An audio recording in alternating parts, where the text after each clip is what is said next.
시청자 여러분 안녕하세요.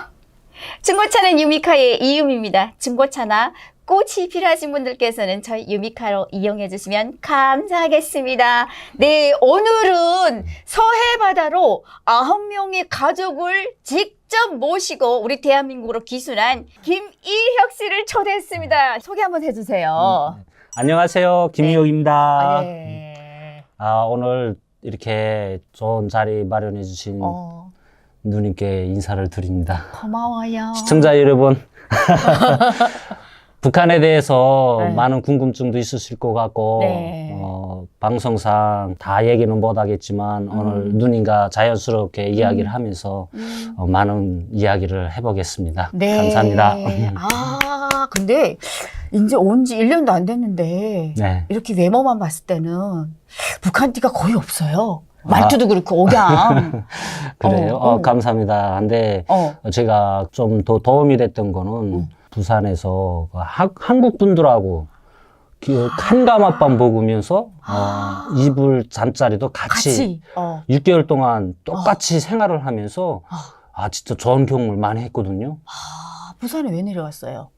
거기 한국해양수산연수원이라고 항해사들을 키우는 그런 교육기관이 있거든요. 근데 아무래도 바다에서 내가 좀 일을 했었으니까 그래서 여기 하나원에서도 그래 좀 앞으로 바다와 관련돼 있는 일을 좀 하고 싶은데 어떤 게 있겠나 하고 내가 질문을 했었거든요. 근데 해양대학을 가던가 그렇지 않으면 한국해양수산연수원이 있는데 선택을 해야 된다는 거예요. 네. 마음은 해양대학 가고 싶은 마음이 있었거든요. 근데 애들이 둘이 있어서 그냥 현실로 바로 뛰어들자 하고 공부는 따로 좀 하자 이렇게 마음을 먹었거든요. 역시 선택하는 데 있어서 정말 뭔가 타고난 게 있는 것 같아요. 네. 두고 봐야지 알 것 같습니다. 두고 보자. 그리고 이게 억양은 황해도 해주라고 했잖아요, 고향이. 네네. 예, 그러니까 황해도 쪽이다 보니까 우리 대한민국이랑 거의 가까운 지역에서 살다 보니까 억양이 북쪽 사람들하고 많이 다르네요. 좀 저한테는 좀 다행인 것도 있거든요. 그치. 근데 그래도 북한 말투가 있다고 이렇게 많이 교정을 주거든요, 친구들이. 그래서 그래 하면서 좀 내가 받아들일 수 있는 거는 최대한 빠르게 받아들이고 있거든요. 그러면은 이혁 씨는 지금 황해도 해주에서 살다가 우리 대한민국으로 오셨잖아요. 네. 지금 작년까지만 해도 코로나 때문에 지금 현재도 그렇고 직행으로 북한에 살다가 바로 이렇게 오시는 분들이 거의 없어요.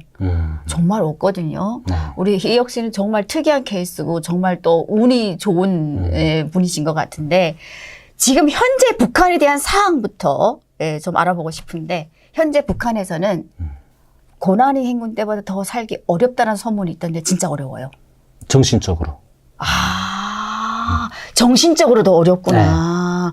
물질적으로는 조금 풀렸는데. 물질적으로는 좀 많이 풀렸다고 볼 수 있거든요. 옛날보다. 네, 엄청. 시장을 풀어놨으니까.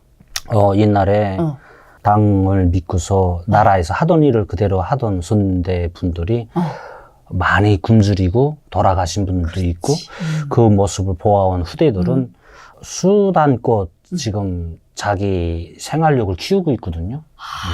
그래서 내가 가끔씩 그 하루에 평균 수입이 한 $50 벌었었는데 그거를 크게 버는 거로 생각하시거든요. 엄청나게 크다고 봐거든요. $50면. 그래서 나는 그 주변 환경에서 넣고 보면은 나보다 더 엄청 많이. 잘 사는 분들이 많았거든요.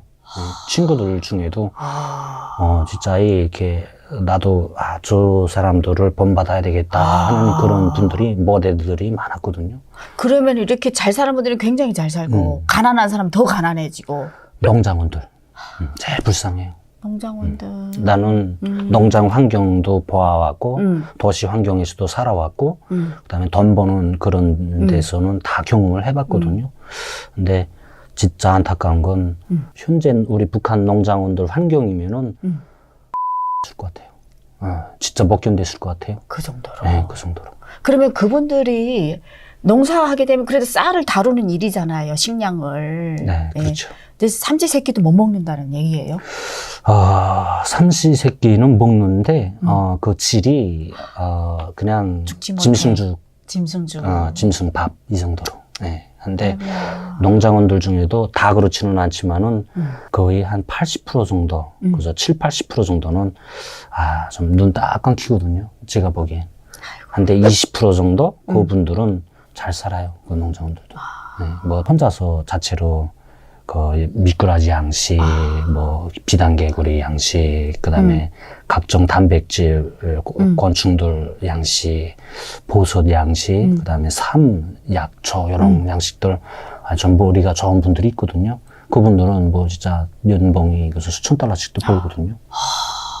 근데 밀수를 국가에서 자꾸 막고 있어서. 예전에 밀수하면 중국이랑 이렇게 밀수한다는 얘기예요? 네. 그러니까 기본 북한은 그 밀수가 주민들이 대부분 경제 상황을 유지할 수 있는 그런 통로였는데 그게 북한에서 밀수를 100% 차단했거든요. 18년도 말 본격적으로 코로나 시작되면서부터. 그래서 우리도 수산업에서 기본 생산물을 중국에다가 판매하는 거였는데 밀수를 다 막다나니까 어디다 돈이 안 되더라고요. 할 데가 없으니까. 하루에 한 2, 3만 원도 못 벌었어요. 암만 많이 잡아도. 그러면은 북한 돈 2, 3만 원이면 한국에서는 얼마나 돼요? 같아요. 내가 보기에는. 아, 그래요? 네, 미화하고 따지면 차이가 큰데. 실내로 담배 한 각 살라게 해도 북한에서도 그래서 5,000원 줘야지 사거든요. 여기 똑같네? 똑같아요. 어머? 네. 하고 옷도 저도 이런 옷도 그래. 그래서 쓸쓸하게 살려면은 그래서 뭐 5만 원, 뭐 7만 원 이 정도고 조금 눈에 들어오는 거는 25만 원 이상 그렇게 되거든요. 북한도 똑같이 세계적인 브랜드인 거니 뭐 아디다스나 이런 거 빼고 이렇게 북한 나름대로 북한 내에서 잘 만든 거는 25만 원 이상 줘야 되거든요. 근데 한국도 이게 상점이나 백화점에 가서 보면은 25만 원 정도는 줘야지 그래도 비슷하게 사겠더라고요. 하지만 미화로 놓고 볼 때 북한은 내가 나올 때 당시 90만 원 했거든요. 근데 그때 당시 막 시간당 이렇게 약간씩 오르는 느낌이 있었을 때 내가 나왔거든요. 근데 지금 내가 여기 한국에 와서 그걸 좀 보니까 미화 100달러가 북한 돈 120만 원 한다는 거예요. 근데 여기서는 14만 원 정도 맞아요. 내가 알고 있거든요. 그래서 차이는 그렇게 보면 되거든요. 그러면 결국에는 북한 돈이랑 한국 돈이랑 거의 쓰는 가치로는 비슷비슷한, 가치라고 말하면 좀 그렇지만 쓰는 거는 비슷하네요. 뭐 예를 들어서 옷 하나 5만 원, 북한에서 좋은 옷, 여기도 괜찮은 옷 5만 원 하면 비슷하다는 거잖아요. 근데 공업품만, 그러니까 옷만, 옷만. 패션류만 그렇고 전자제품은 한국이 싸거든요. 전자제품은 휴대폰도 그래 이렇게 보는데 물론 미화로 따지면은 뭐 몇백 달러니까 그렇지. 한국이 비싼 건데 북한으로 놓고 보면은 실내로 웬간한 휴대폰 살려면은 한 450달러 정도 있어야 되거든요. 근데 한국 돈으로 450달러면 100만 원 안 되는 그쵸, 느낌이거든요. 네. 근데 한국에서 대개 보면 좋은 거 살려면은 더 이상 주는 걸로 알고 있거든요. 그래서 전기 제품은 확실히 한국이 이거 카메라도 그렇고 다 싸고 북한은 다 밀수로 들어오다 나니까 그게 엄청 비싸거든요. 그거 한번 사기가. 그러면 지금 세탁기 얘기도 하시고 하시는데 그만큼 북한 주민들이 전자제품을 지금 많이 사용하고 있어요? 내가 좀 정확히 말씀드리기 어려운 게 사는 동네에서만 본다면? 네, 우리 사는 동네에서 보면은 10집에 2집은 있었거든요. 전자제품이. 네. 전기는 옵니까? 전기는 안 오거든요, 전반적으로는. 근데 우리는 그 군사적으로 레이더를 돌려야 되는 상황이니까 거기에 전면 지역들은 전기를 보장하거든요. 전면 지역에서는. 네, 그 항공 감시, 그다음에 이거 바다로 들어오는 군함들 감시, 뭐 기본은 또 탈북하는 배도 감시해야 되니까 그래서 레이더 상황에서 이런 전기를 많이 쓰고 있거든요. 그래서 우리 대한민국 TV를 본방도 막 보시고 하신 거예요? 나오죠? 네. 본방 봐요. 뭐 봤습니까? 뉴스 많이 봤고, 그다음에 6시 내 고향, 그 이만가, 전국 노래자랑, 가요 무대 이런 것들은 다 호감이 상당히 있었고, 근데 물론 이게 한 7년, 10년 전쯤 이야기거든요. 근데 거기서 그때 당시 나도 한참 젊었을 때니까 뮤직뱅크 그거 나왔었거든요. 그때 소녀시대 첫 데뷔할 때 그때 그때 진짜 삥 같았어요. 아이돌 보고. 아이돌 보고. 뿅! 맞아요.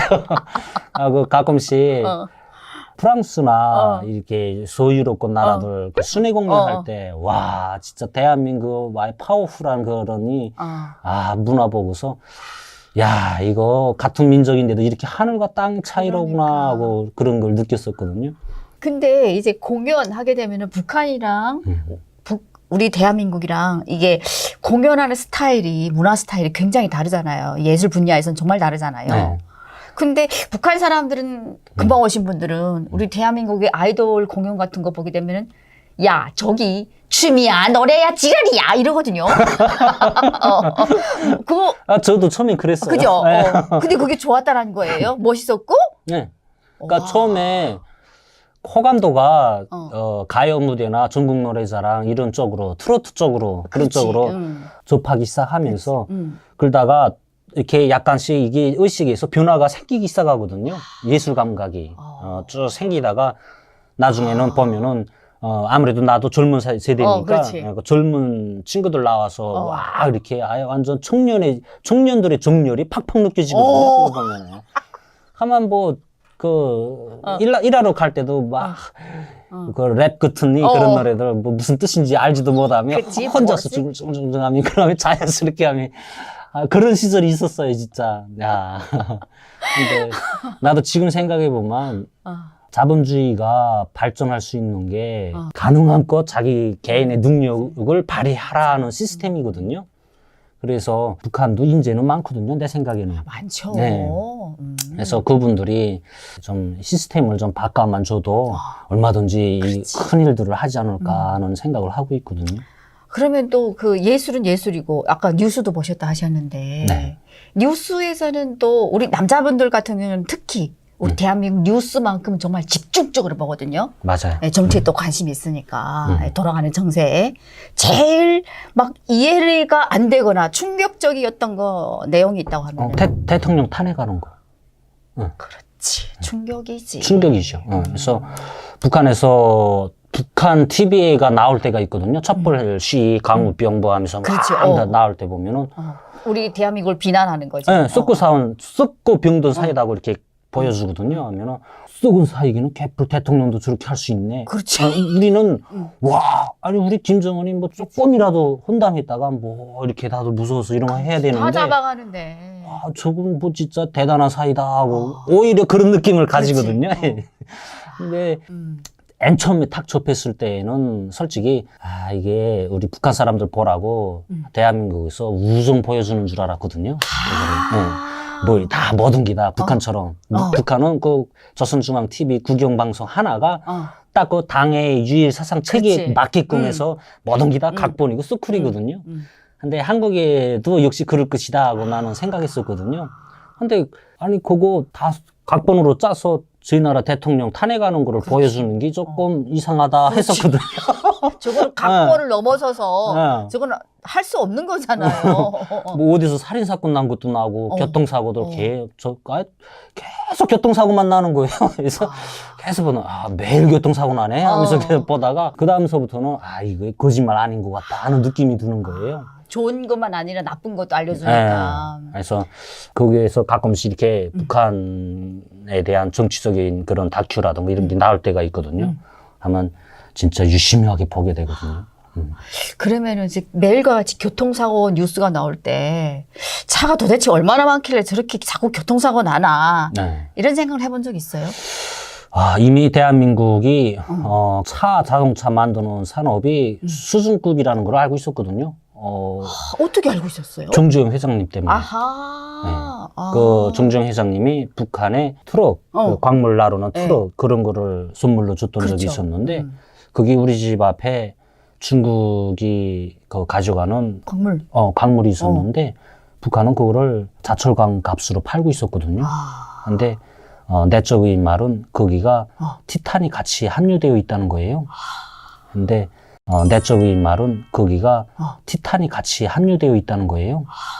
근데 티탄을 값을 못 받고 지금 이렇게 되고 있다 하면서 과거엔 김일성이 때 그게 탐사 과학자가 요게 어느 정도의 양이 이만큼 매장되어 있다 하고 보고서를 올려서 그분한테 당시에 돈 50원 하고 이렇게 상장 그런 게 나왔는데 김일성이가 우리 후대들한테 물려줄 수 있는 귀중한 자원입니다 라는 방침을 내렸었던 적이 있었다는 거예요. 나도 듣은 소리인데 근데 그거를 김정일이 때 오픈해가지고 중국에서 비싼 티탄 값이 아닌 이 자철광 값으로 가져간다는 거예요. 그래서 아픈 상황이라고 평양에서 여기 신문 일꾼들이 나와서 하는 소리를 내가 같이 듣었거든요. 그러면서 그 차를 정주영 회장님께서 보내주신 차를 그 차를 내가 자주 타봤었는데 그 자철광이라는 게 발파 한번 와가면은 이렇게 막 돌이 막 아예 험하게 이렇게 깨져 있는데 도로가 북한은 좀 열악하니까 그렇지. 그런 게 막 깔려 있었거든요. 근데 차가 내가 알기에는 한 수년 동안 그 차가 그대로 계속 뛰는 거예요. 그 차들이 한 수십 대가 동원됐었댔는데 근데 그 운전수가 얘기하는 거예요. 진짜 차 좋다고. 아니, 이 차 어디 차나? 근데 앞에가 현대라고 썼었거든요. 근데 나는 알고는 있는데 그래도 모르는 척하고 이거 차 어디 차냐고 하니까 이거 정주영 회장이 보내준 차야 하면서 얘기하는데 차 진짜 좋아. 아니 그런 거예요. 중국 차 10대 갖다 대도 안 된다는 안 되지. 거. 야, 차 성능이 그만큼 좋다. 그래서 아무튼 북한에서부터 우리 대한민국 차를 이미 구경하셨고 또 많다라는 정보도 알고 그래서 그렇게 놀라지 않았다라고 했는데 그거 말고도 또 뉴스에서 뭐 충격적으로 받아들인 게 있었어요? 뉴스에서 충격은, 그래서 일반적으로 대통령이나 좀 이렇게 고물급, 그 다음에 확실히 권력이, 한쪽으로 치우치지 않았구나 하는 게 있었거든요. 이렇게 서로가 뭐 행정권, 국회, 막 검찰하면 다 법원당에 막 이렇게 서로 갈등하는 그런 기사도 가끔씩 나오고 하는 걸 보고서 북한은 아니거든요. 그치. 당에서 딱 모든 게 네. 하나로. 맞아요. 이게 없는 죄도 만들어내거든요. 그냥 뭐 한데 그렇죠. 물론 정치적인 게 다 보여지는 게 전부는 아니겠지만은 나는 일반적으로 어쨌든 차이점이 확연히 있구나 하는 거를 내가 느꼈거든요. 그런 상황이고 뉴스에서 더 크게 거서 적어된 거는 좀 이렇게 앵커들 나와서 얘기하는 것도 좀 자연스러운 느낌이 그렇지. 있었고 북한은 왜 항상 치마적으로 이렇게 다 입고서 조선중 방송입니다. 항상 한 사람. 뭐 나는 한국 뉴스 보면은 그래도 그 날씨 기상 캐스터들도 좀 이쁜 아가씨들 나와서 얘기하고 좀 재미나게 하고 좀 구역들마다 이렇게 쭉 하는데 그 북한 쪽 구역도 이렇게 살짝. 그렇죠. 그게 신기하죠. 그래서, 북한 지역도 이렇게 날씨를 알려주는 게. 그래서 그 우리로서는 입장도 한국에서 그래도 같은 동족의 영토라고 늘 잊지 않고 있구나 하는 게 좀 고마웠었거든요. 맞아요. 그렇죠. 네. 그러면은 지금 최근에 지금 북한에서 오시다 보니까 정말 궁금한 게 많은데 북한 주민들이 옛날보다도 그러니까 우리 고난의 행군 세대를 1세대라고 한다면은 1세대 주민들보다 지금 많이 생각이 정신적으로 많이 깨어 있습니까? 우선 군대들을 거의 많이 안 나가거든요. 이야, 그렇게 됐어요? 그러니까 학급에서 깨었네. 옛날에는 좀 신이라던가 죄송합니다. 장애자라던가 이 북한은 되게 장애인이라는 말이 장애인이라는 말이 없어요. 하고 인권이 아직 한국만큼 안 되어 있거든요. 그래서 즉흥적으로 그냥 있는 대로 표현을 하다 보니까. 네. 근데 장애인들이라던가 그다음에 좀 약간 뭔가 부실했던 좀 모질이야 이런 분들이 되게 못 나갔었는데 오히려 지금 바뀌었거든요. 똑똑했다 하는 애들이 대학을 간다던가 이러저러한 명목으로 다 빠지거든요. 빠지고 그 애들이 사회에서 그냥 경제적으로 부를 쌓아놓고 있는 거죠. 뭔가 이제 경제적인 쪽으로 머리를 쓰고 그쪽으로 돌아가네. 그러니까 그 옷가 같은 거는 거의 한 13년 하거든요. 그 유가, 김일성이 호위하고 하는 거 중앙당 유가 그런 데는 한 13년 하고 오고 특수부대 11년 하거든요. 지금은 일반 부대도 11년으로 올려놨는데 특수부대 11년, 일반 병정 10년 하고 왔는데 내 친구는 큰 집에 자가용, 뭐 북한에는 차보다는 오토바이가 그저 대부분인데요. 자가용 오토바이 태우고 추석 때도 제 아이들 다 오토바이 편안히 웽 하고 바리바리 싸가지고 가는데 자기는 자전거. 섹시 옷을 하니까 돈도 없지, 집도 없지, 부모는 병들어 있지. 와, 열받는 거죠. 열받지. 예, 야, 10년 동안 당과 국가를 위해서 헌신하고 왔는데 일자리도 얻어야지. 배운 재간은 없지. 도적질 하는 것밖에 없지. 그치. 군대 나가 배운 게 도둑질이니까. 살아야 되니까 그치. 어쩔 수 없거든요. 예. 예. 섹시 여자애도 섹시. 예. 섹시란 말 섹시도- 오랜만에 듣는다. 섹시들도 10년 속기라고 좀 싫어하거든요. 그치. 예, 차라리 사회에서 돈 좀 깔아놓고 명품 백 사주는 남자 좋아하지. 군대 나가서 10년 동안에 군대 밥만 먹고 온 그 남자분들은 뭔가 그 틀에서 빠져나오기 힘들거든요. 네, 그냥 뭐 덕무는 나를 사랑하는가 뭐 이거밖에 모르거든요. 이게 프로포즈지. 내 아이를 놔둬! 뭐 이렇게 벽체에 가서 주먹으로 까고 대답 안 하면은 뭐 피가 줄줄 흘리는데 뭐 전 그런 게 있거든요. 한국에서는 완전 스토킹 뭐 이렇게 범죄로 되는 거로 알고 있거든요. 그래서 큰일 나지, 그렇게 하면. 군대에서 그런 거밖에 배운 게 없으니까 아무래도 사회에 남았던 애들보다 좀 또르시거든요. 근데 반대로 군대 나가서도 아야 1차 사회 애들 따라서 잡는 사람도 있긴 있어요. 있긴 있죠. 그래서 사람마다는 나르기면 다 하죠. 케이스 바이다고 생각하거든요. 그만큼 우리 때는 무조건 갔었어요. 의무에서 빠질 수가 없었어요. 지금도 같아요. 같긴 하지만 그래도 뒷돈 주고 많이 빠진다는 거잖아요. 맞아요. 돈 좀 있거나 똑똑한 친구들은 어떻게 해서는 안 가려고. 우리 대한민국에서는 군대 안 나가면은 사회에 아무것도 할 수가 없어요. 그거 알아요? 큰일 납니다. 맞아요. 그래서 나도 그 한국유엔수원에 가서 군대 나갔댔냐고 할 때 나갔댔다고. 북한에서 나갔댔다고. 왜? 안 나갔잖아. 왜? 그치. 이거 보면 다 알 텐데. 괜찮아요. 나중에 내가 친구들한테 나 안 나갔댔다고 말하는데 안 믿는 거예요. 그래서 안타까워서 나 진짜 안 나갔댔다는데 하는데 됐다고 알갔다고. 그러니까 이제는 그냥 나갔어.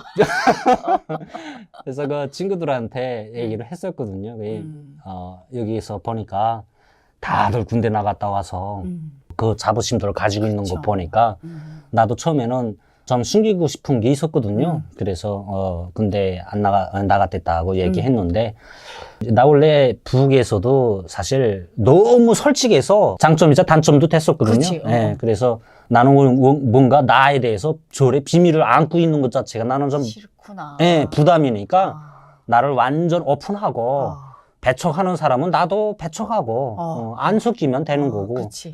인정해 주시는 분들하고는 같이 나도 친해서 다니면 되는 거고 그래서 난 정체성 가지고서 이렇게 굳이 나 이름도 안 바꾸고 원래 그대로 행동하는 것도 뭐 이렇게 북한에서 내가 떳떳하게 살아왔고 한국에서도 떳떳하게 살고픈 마음이고 뭐 정확한 소리만 하고 아닌 건 아닌 거고 이렇게 살려고 하는 거기 때문에 친구들한테도 얘기를 했었거든요. 그래서 친구들도 알았다고 이렇게 하면서 한국 친구들. 네. 좋은 분들 정말 많더라고요. 맞아요. 많아요. 도와주려고 하신 분들도 굉장히 많고. 네. 그래서 진짜 좋았어요. 좋은 경험 많이 했어요. 거기 그렇죠. 가서. 짧은 시간이긴 하지만. 그러면은 지금 북한에서는 정신적으로는 이미 많이 사람들이 깨어 있다고 하는데 경제적으로는 어떻게 변화가 있었습니까? 옛날보다? 우선 한국 제품을 많이 써요? 외국 제품 이런 거. 네, 그게 기본이거든요. 그러니까 실제 부자다, 동네에서 좀 일러준다 하면은 그 집에 가서 쓱 둘러보면 알거든요. 스캔하지. 네, 그래서 삼성 TV가 하나 있다. 삼성 선풍기가 하나 있다. 이게 뭐 포트도 이게 외국제로구나 하는데 대부분 중국 거도 아니거든요. 딱 한국 남조선 거다 하면은 이 집 부자네. 이런 게 있거든요. 네. 중국 거는 이제 일로 안 주는 거야. 네, 중국 거는 일반 서민들 중에 나같이 돈 좀 있는 분들도 중국 거는 좋다 하는 거는 다 사서 쓰거든요. 근데 한국 거는 나도 쉽게 못 접하거든요. 비싸서. 아니 돈을 가지고 어디서 사야 되는지도 모르고 또 귀하구나. 귀하죠. 지금은 거기 또 몇 년 전의 일이거든요. 지금은 한국 제품들 하나 이 화장품 중에 있어서도 하나만 한국 상표가 있으면은 100%그 반동 사상으로 다 걸 수 있거든요. 거기 비사이주의 문화로 걸 수 있거든요. 그래서 이거 다 통제하는 분들도 뭐 다 알거든요. 그러니까 좀 통제하는 분들도 나하고 실례로 친한 분들이다 하면은 야, 너 집에 그런 거 쓰는 거 있으면 상표 무조건 떼버리라. 하면서 이렇게 야, 요즘 그 요번에 국가보위생부 뭐 방침 뭐 이렇게 쭉 얘기하면서 좀 심상치 않아 하면서 그만큼 크게 본다는 거네, 옛날보다. 예, 예. 그러면서 경제적으로는 옷 입는 것도 그래, 먹고 사는 것도 그래, 특히 자녀들 교육 시키려고 하는 그런 열망도 그래, 이 문화 수준이 전반적으로 올랐거든요. 예. 농장원들은 빼고. 예. 안타깝다, 네, 농장원들. 농장원들은 아직도 지게 지고 다니고, 어떡하니. 요만한 애들이 부모 일손 도와서 또는 밭에 나가 일하고. 달래 캐고 약초 캐서 학교에다 바쳐야 되고 자철엔 잣 따러 산에 올라가서 나무에 머리칼에 성진 묻어서 그거 다 성진 묻으면은 가위로 다 이렇게 뚝뚝 뭉텅뭉텅 잘라버려야 되거든요. 빗질을 못하니까. 네, 모자를 원래 쓰고 올라가야 되는데 모자도 없어서. 네, 모자도 없고 조금 좀 상식적으로 원래 학교에서 그런 거 시킬 때에는 좀 애들한테 성진이 묻으면 옷이 못 쓰게 된다, 머리칼이 주의해야 된다 하면 보자기로라도 이렇게 좀 가리게 해줘야 되고, 근데 전반적인 그런 시스템이 서 있질 않거든요. 학교에서 그렇게 시키는 거예요, 아이들을. 네, 학교 교장하고 그다음에 군 무슨 산림소하고 뭐 이렇게 다 매칭이 돼가지고 잣도 순간에 따버리지 않으면은 군대들이 와서 다 따가고 도적 청년들이 와서 다 따가니까 잣이 비싸거든요, 북한에서. 그래서 그거를 학생들을 시키는 경우가 많았거든요. 아이고. 근데 그것도 갈 때는 학생들 뭐 잠비달씨 주문에 가져가는 거 없나 다 뒤지고. 애들 잣 몇 알을 가져가지도 못하게 그거 다 수색해요? 네, 그게 엄청 돈이니까. 진짜 나쁜 놈들이다, 진짜. 애들을 그렇게 강제노동으로 혹사시키면서. 그래서 나도 여기 나오기 전에 조만한 애들이 그 바퀴줄하고 이렇게 물통, 그치. 물통만한 애들, 물통보다 머리 하나만 크겠나? 이런 애들이 그 물통들을 다 이렇게 어깨에다 두고서 가문과의 전투다고 하면서 그 물주기 간다고. 밭에다가 물 주러 아이들을 동원시킵니까? 가뭄이 들어서? 예. 그래서 그 줄을 맞춰서 쭉 가는 거 보니까 내 딸의 모습이 보이는 거예요, 거기서. 그렇지. 그래서 내가 이렇게 끼지 않으려면은, 무조건 도시 학교로 보내던가, 도시 학교도 일반 학교는 안 되고 상급 학교가 돼야 되거든요. 그렇지 않으면 평양으로 보내던가 해야 되는데, 그냥 그거 보니까 마음이 진짜 그냥 뭐 옥장이 무너지는 심정이었거든요. 그치. 내 새끼가 저렇게 된다고 생각을 해봐요. 근데 애들은 그 중에서도 아무것도 모르고 그냥 지들끼리 농질하고 그 차 확 지나가면 비포장 도로니까 먼지 확 뒤집으면 컬럭컬럭하면 지들끼리 모르죠. 얼굴은 새까맣게 타고 해서 진짜 그 사이만 잘 만나서도 이 뭐 한국 사회에서 태어난 애들이면은 진짜 이렇게 난 우리 애들 요즘 정말 이 문화 체험이라고 애들끼리 다니고 유아 체험도 이렇게 다니고 하면서 그 줄 맞춰가지고 꽃리봉들 달고 이렇게 하고 다니는 거 보고 정말 그거만큼 행복한 게 없거든요. 그쵸. 애들 바라보는 모습에서. 우리 대한민국에서 지금 이런저런 대한민국 와서. 체험하면서. 북한에서야 쏟고 병든 자본주의 사회라고 애들이 눈 좀 사주십시오 하고 엄마 병 치료 때문에 맞아요. 눈팔로 이렇게 도로에 나와 있는 거 그런 거를 보아왔는데 의외로 여기서 일절 돈 안 들이게 하거든요. 다 이렇게 공짜죠. 혜택을 주면서 그 다음에 뭐 안전재난 문자 철저히 보내주지, 아이가 조금만 오더라도, 이거 대책 주도록끔 병원에 방문할 수 있는 것도 다 미리미리 알려주고, 교육 프로도 미리미리 해주고, 선생님들이 진짜 이렇게 친절하게 막 하는 거 보고서, 이게 인권이, 이런 게 인권이로구나 하고서 저도 여기서 매일 배우고 있거든요. 그렇죠. 네. 정말 대저적이죠. 네, 하늘과 땅 차이죠. 물론 평양은 내가 못 봤으니까 평양은 좀 모르겠거든요. 하지만 전반적인 대다수의 그 인민들이 대부분 평양처럼 생활할 수가 없거든요. 그럼요. 그래도 북한에서는 아이들은 나라의 왕이고 세상에서 제일 부름없다고 지금도 그렇게 선전하잖아요. 그래서 세상에서 제일 불쌍한 애들을. 맞아요. 제일 부러운 게 많은 애들을 갖다가. 그래서 나도 이렇게 보면은 북한에서도 노력을 하고 있거든요.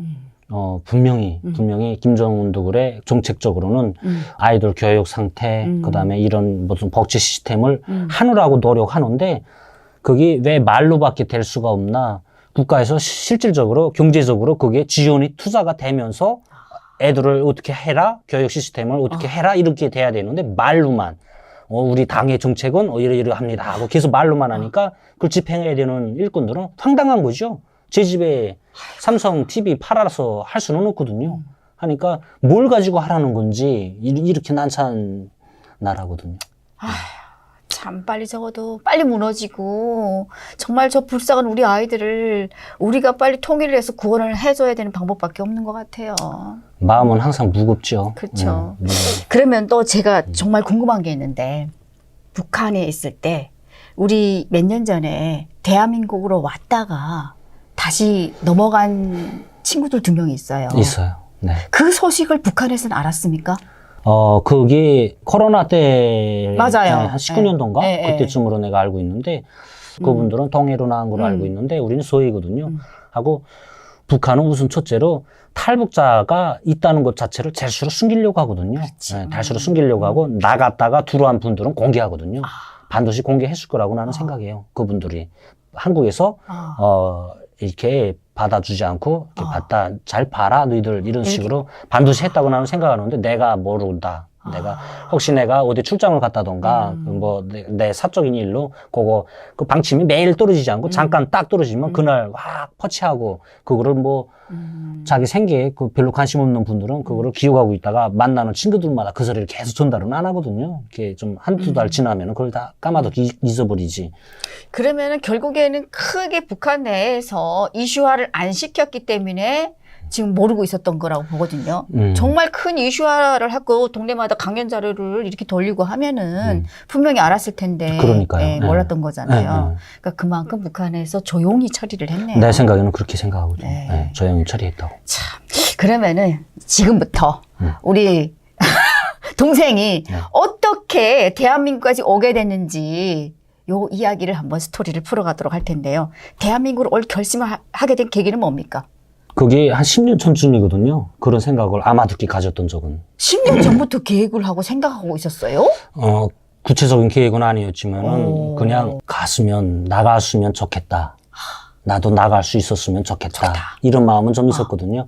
그게 우리 아빠 덕분이었는데 아빠하고 이 문제 때문에 나는 아빠한테 항상 좀 마음에 죄책감이 항상 남아있거든요.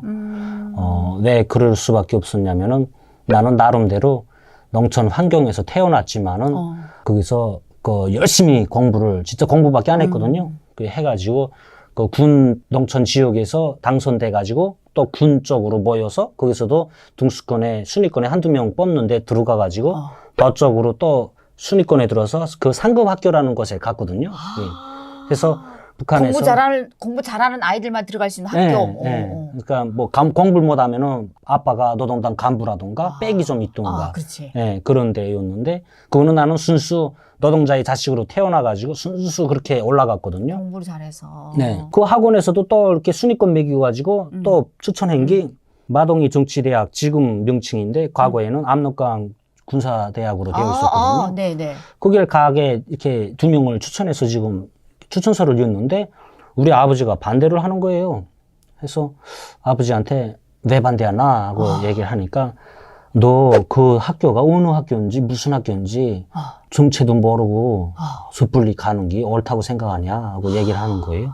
그래서 아버지 난 평생 하니 정말 돈 없고 또는 권력이 없는 사람 계속 시들림이 사는 걸 봐와서 가슴에 한이 맺혔다. 나는 아빠처럼 그렇게 살고 싶지 않다. 이렇게 얘기를 했거든요.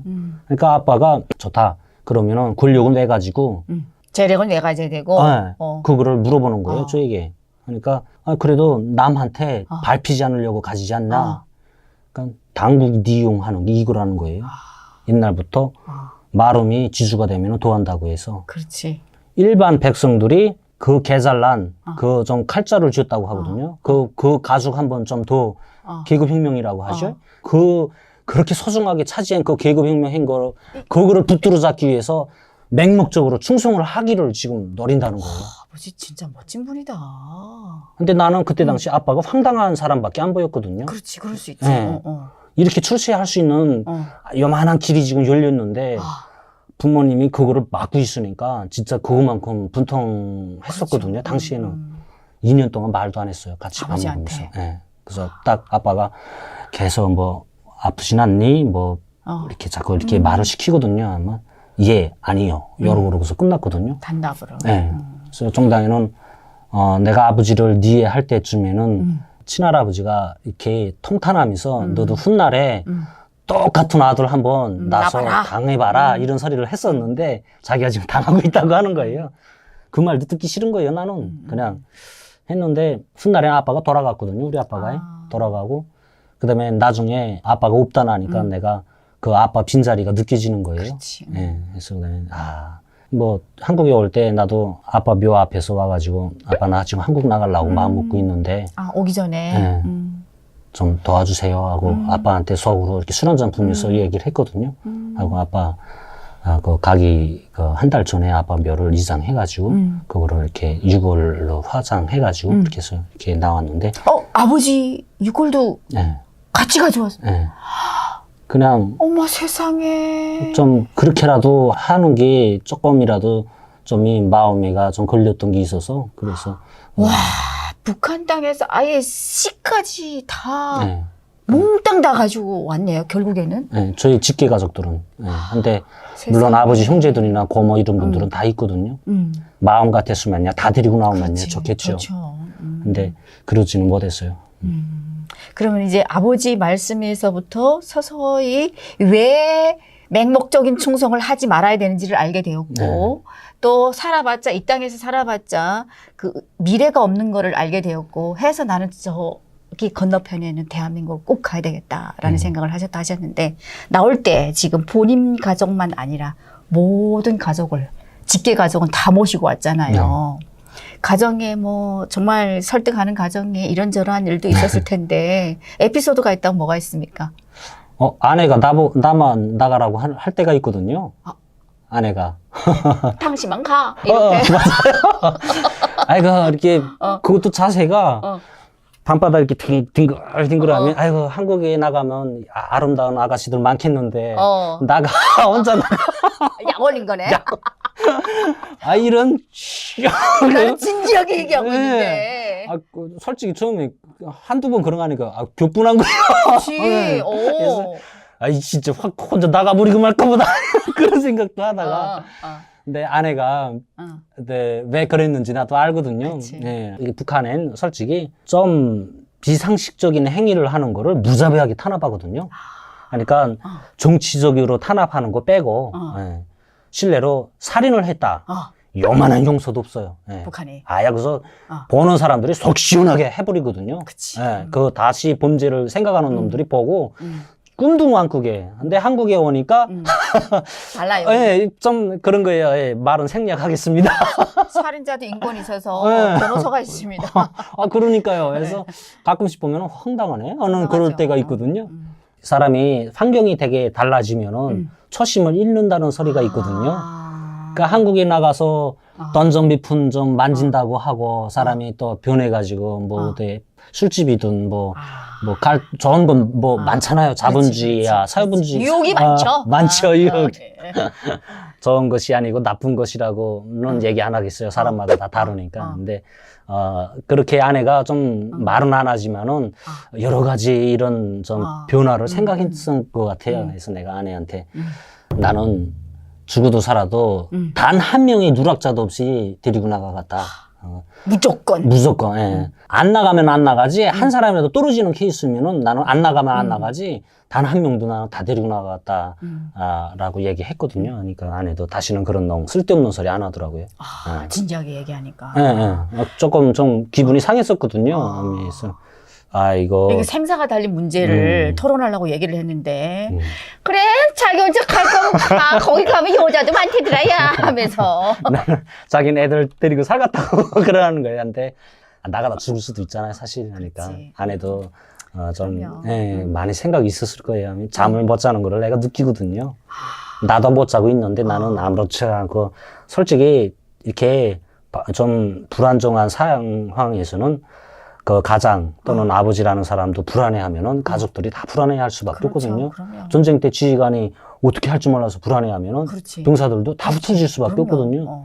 그래서 나는 항상 평정심을 유지하는 척 했지만은 나보다 더 고민했을 아내가 느껴졌거든요. 그치. 애 둘이 있는데. 어쩌면은 만약에 실패해서 정말 그 포기해야 되는 상황이면은 엄마로서 그게 더 아빠보다도 더 애착이 있거든요. 애들한테는. 죄책감이 들죠. 이거는 죄책감을 넘어서서 죄인이 되는 거예요. 그렇죠. 예. 그래서 저는 수없이 보았어요. 북송되면서 한국에 올려다가 가족 통째로 잡혀서 정말 3살, 5살, 7살 되는 애들이 여기 그 감옥인지 무슨 창고인지 어딘지 가늠도 안 돼서 그 감옥 안에서 엄마 밥 달라고 떼쓰고 또 운다고 또 보인 와서 때리고 이런 거를 정말 많이 보아서 정말 처참하거든요. 네. 아마도 아내도 그런 일이 있을까봐 그래서 아마 선뜻 얘기를 못한 것 같아요. 지금은 진짜 하나원에서 나와가지고 병원에 한 달 입원했었거든요. 하고서 내 처음으로 자유의 몸이 된 다음에 진짜 막 이 마음이 편안한 게 세상 모든 걸 다 가진 것 같아요. 그러니까 1차의 꿈은 이뤘거든요. 그치. 자유를 얻었으니까. 그렇지. 그래서 물론 자유란 게 여러 가지가 있는데 뭐 경제적인 자유는 북한에서는 내가 있었어요. 하지만은 정치적인 자유 이런 게 없었거든요. 그렇죠. 육체적인 자유도 없었고 당에서 언제 건설동원 하라 하면은 무조건 참가해야 되거든요. 육체적 자유도 없었거든요. 그치. 근데 한국에 와서 3가지 자유를 다 얻었거든요. 근데 물론 경제는 지금 내가 이제 얻기 시작해야 되는 상황이지만 어쨌든 나는 이 사람이 이 자유를 다 얻었구나. 이렇게 생각했거든요. 여기서는 뭐 앉는 사람들끼리 심기가 불편한 분은 대통령도 막 욕을 하는 거예요. 그럼요. 네. 어디 가나 다 그런 정치에 대한 이야기를 마음 놓고 해요. 그 부산에 내려갔는데 각 지역마다 학생들이 다 있으니까 그 선거철 4월 달에 선거철 되면서 열띤 논쟁들을 벌리는 거예요. 친구들이라고. 그래서 이렇게 쭉 얘기하면서 보니까 역시 이게 진짜의 민주주의로구나. 북한은 그런 게 없잖아요. 잘 아시다시피. 그렇죠. 그러니까 이게 얼마나 좋습니까? 투표의 자유, 선택의 자유, 모든 게 내 자유에 따라서 선택할 수 있고 결정할 수 있다는 게 굉장히 좋은 거예요. 맞아요. 그러면 또 그렇게 아내분을 1차적으로 설득을 하셨고 또 나머지 가족분들도 설득을 하셨을 텐데 제일 힘들었던 분이 누구였습니까? 장모님이셨거든요. 장모님은 그래서 장모님도 여러 가지 생각이 있었겠지만 나한테 늘 얘기하는 게 나이가 들어서 이제 너희들한테 가서 짐밖에 더 안 될 거다. 그러니까 한국의 복지 시스템을 몰랐거든요. 하고 집 주고 뭐 하는 것도 아마도 기도 듣지 그게 안 줄 수도 있다는 거를 생각했었거든요. 나는. 듣긴 들었어요. 그러니까 전단지 삐라이가 집 준다, 뭐 돈 준다 이런 소리가 구체적으로 쫙 있는데 후라이 치고 있네 하고 나는 그렇게 생각했었거든요. 후라이 까지 말라! 그래서 뻥까고 자빠졌네 나는 이렇게 생각했었거든요. 근데 그래서 뻥까고 자빠졌네 나는 이렇게 생각했었거든요. 근데 그 이만갑도 보고 하면서도 거기서도 가끔씩 이렇게 진짜 한국 분들도 힘들게 사시는 분들이 있는데 그와 반면에 우리한테 혜택을 주는 거에 대해서 감사합니다 하면서 인사하는 그 멘트를 내가 한번 딱 듣고서 이것도 시켰을까? 아니면 어떨까? 하면서 그런 느낌이 있었는데 서서히 그 한국 뉴스 뭐 다 보면서 어쨌든 나쁜 소리들도 많이 두들보면서 뭔가 이거 다 거짓말인 것 같지 않다. 아마득하게 용 가서 답답해질 것 같지는 않다. 그런 생각을 가졌었거든요. 하지만 확실해지는 못해서 장모님도 이제 가서 북한처럼 똑같이 이제 나이 들면은 순수 자식들이 굶어줘야 되거든요. 그거를. 그러니까 내가 너희들한테 짐될 바치고는 여기서 살겠다는 거예요. 그래서 내 어머니한테 그냥 그러지 말고 자식들 다 나가고 배신자네 집안이라고 그런 소리 들으면서 혼자 남아있어야 좋을 게 뭐가 있겠어요. 우리 가서 고생을 하든 다 같이 하자 하면서 나가자 이렇게 계속 설득을 했거든요. 그래서 마지막까지 대답을 안 했거든요. 시원히 대답은 안 했거든요. 하다가 내가 좀 마지막에 좀 강하게 아무 소리도 안 하고 말도 안 하고 그다음에 쭉 밀고 나가는 거 묵묵히 내 할 일 하는 거 이렇게 쭉 보면서 저놈 녀석 끝내 포기 안 하겠구나 하는 생각을 드셨는지 처남이 와서 이거 어머니도 이렇게 했다고 하는 거예요. 허락을 했다. 네. 근데 어머니도 처음부터 느낀 게 아니고 처남도 사실 어머니한테 말 안 하려고 이렇게 내가 말하지 마라 했으니까 안 하려고 하고 있었는데 어머니가 첫 번째 실패하고 두 번째 실패했는데 그때 엄마가 눈치를 챘거든요. 우리 장모님이 눈치를 챘는데 너희들 좀 뭐가 이상해 어쨌든 그래서 그러고 휑 들어져서 나갔거든요. 집에서 나갔는데 아내가 나한테 얘기하는 거예요. 엄마가 대단히 노인 것 같다 하면서 무슨 일이 있는지 얘기를 좀 해야 될 것 같다 하고서 저희 아내하고, 그러니까 딸하고 아들이죠, 뭐. 사촌남하고 우리 아내하고 가서 아마 조용히 앉아서 좀 많은 논쟁이 있었는데, 어떻게 됐어? 하고 내가 이렇게 안에 들어온 다음에 물어봤거든요. 근데 난 무슨 좀 다른 소리를 좀 이렇게, 너희들이 정신 나갔냐? 이런 소리가 먼저 나올 줄 알았는데, 어머니가 괘씸한 것들, 너희들 말 안 하니까, 만약에 성공했으면 어떻게 될 뻔했어? 야, 난 끼진 거 뗀 장화를 신고 있었는데요. 아니, 난 엄마가 그 북한엔 되게 보면 그 짐승들 이렇게 막 키우면은 그 돔치고 이렇게 하면 막 신는 장화가 있거든요. 그치. 그러니까 엄마가 그냥 저게 캐러 나간다니까 그 뭐 외출 장화 이런 거 안 신고 그냥 막 깨진 장갑 그냥 신고 바다로 나갔는데 이 길이 남자 손으로 가는 길이었어? 이거네. 이거 인민공화국의 영상을 깨진 자가 지들은 야 말도 안 하고 하면 그 소리를 했다는 거에서 얼마나 웃긴지 내가 그 소리 듣고 한참 웃었거든요. 그래서 엄마는 이제 한국 가는 길이면 그래도 네. 옷차림이라도 최소한 매너 있게 가려고 했는데 얘기 안 하고 하니 그러니까 성공했으면은 창피하다 이거지. 내가 창피할 뻔했잖아 이거죠. 아이고 우리 어머니 그 와중에도 또 이제 미를 생각하셨네. 네. 아니 어머니, 끼신장하고 뭔 상관이에요? 그치. 아니 오히려 잘 사는 분들이 오히려 왜 옷차림 이런 것도 신경 안 써요. 아니, 맞아. 내가 어머니한테 얘기하지 하니까 아내당이 그런 건 또 그거는 한번 잠깐 한 소리고 그게 중요한 게 아니고. 어쨌든 엄마가 단단히 놓여가지고 안 나가겠다고 했다는 거예요. 몰라, 이제 안 나가면 앵들어진 거지, 지금. 근데, 그거는 엄마도 그때 당시 화가 났으니까, 그렇지. 그냥 풍설수설 다 그렇게 얘기했겠지만은, 내가 후에 며칠 있다가, 이렇게, 마음의 준비가 좀 있어야 될 것 같아서, 며칠 있다가 갔거든요. 근데, 그래서 엄마 상태를 내가 알아봤는데, 밥을 좀 못 먹는다는 거예요. 계속. 그래서. 어머니가 되게 거기에 대한 충격을 좀 받아서. 그래서 뭐, 한 이틀 정도 있다가 내가 혼자 갔거든요. 근데 엄마가 나를 이렇게 툭 보는 눈빛이 뭔가 이렇게 숙연한 이렇게 눈빛이 이렇게 뭐 이렇게 굵한 눈빛이 되는데 뭔가 이렇게 말 못할 감정을 이렇게 좀 눈빛을 보니까 엄마 마음이 나한테 다 읽혀지는 거예요. 이렇게 조용히 엄마 당에 앉아가지고 어머니 이거 다 알겠지만은 잘 생각해 봤어요. 그래서 내가 얘기를 했지. 아니야, 너 잘 좀 생각해 본 거나 하면서 쭉 얘기하는 거예요. 이제 나는 까짓 거 우리 어른들은 알 거 다 알고 그렇다 치자 저 손주들 어떡하려고 하니 만약에 실패하면은 정치범 수용소에 끌려가게 하느니 부모들이 아이들 생명을 끊어줘야 되는데 그런 것까지 누가 할 자신이 있고 각오했냐 하고 자네들이 무슨 죄가 있냐 혹시 일이 안 될 수도 있는 걸 타산해야 되지 않냐. 그렇지. 100% 성공이랑 보장이 네. 없잖아요. 누가 성공 확률 90%라고 장담하는데 성공 확률 99%라고 해도 단 1%라고 해도 이거는 죽어야 되는 일이다 하면서 이게 진짜의 심중한 일인데 어떻게 생각을 그렇게 잘 해봤냐 하면서 얘기하는 거예요. 그래서 나도 어머니하고 이렇게 계속 얘기하면서 어머니 잠깐 자식 귀한 마음인들 나야 오죽하겠나 하면서 어머니가 지금 마음에 혼란함이 있을 수 있는데 난 우리 아내가 그 코로나 기간에 그렇게 고생하는 거 처음 봤거든요. 왜?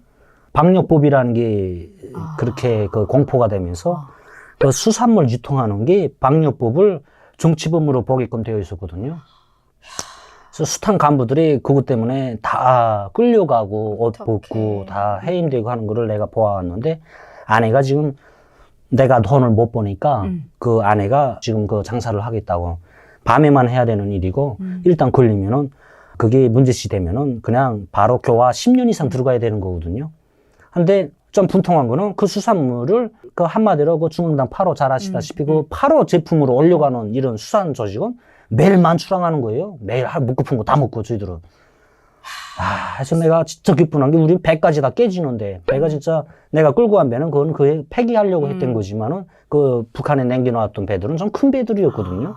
근데 그거 코로나 19년도에 내가 있는 돈을 다 털어서 샀는데 뽑지도 못하고 그거를 갑자기 코로나라고 하면서 못 나가게 하다 나니까 서서히 해상경보 들어올 적마다 그 밧줄 한 번씩만 정리해줘도 괜찮은 배를 그냥 눈앞에서 깨져나가는 거를 그래서 통탄하면서 볼 수밖에 없었거든요. 하지만 저희들 파러 나가는 수산배들은 관리 다 하고 나가서 돈 벌고 먹고 푼 거 다 먹고 그거를 몰래 빼돌리는 걸 우리 아내가 다쳤거든요.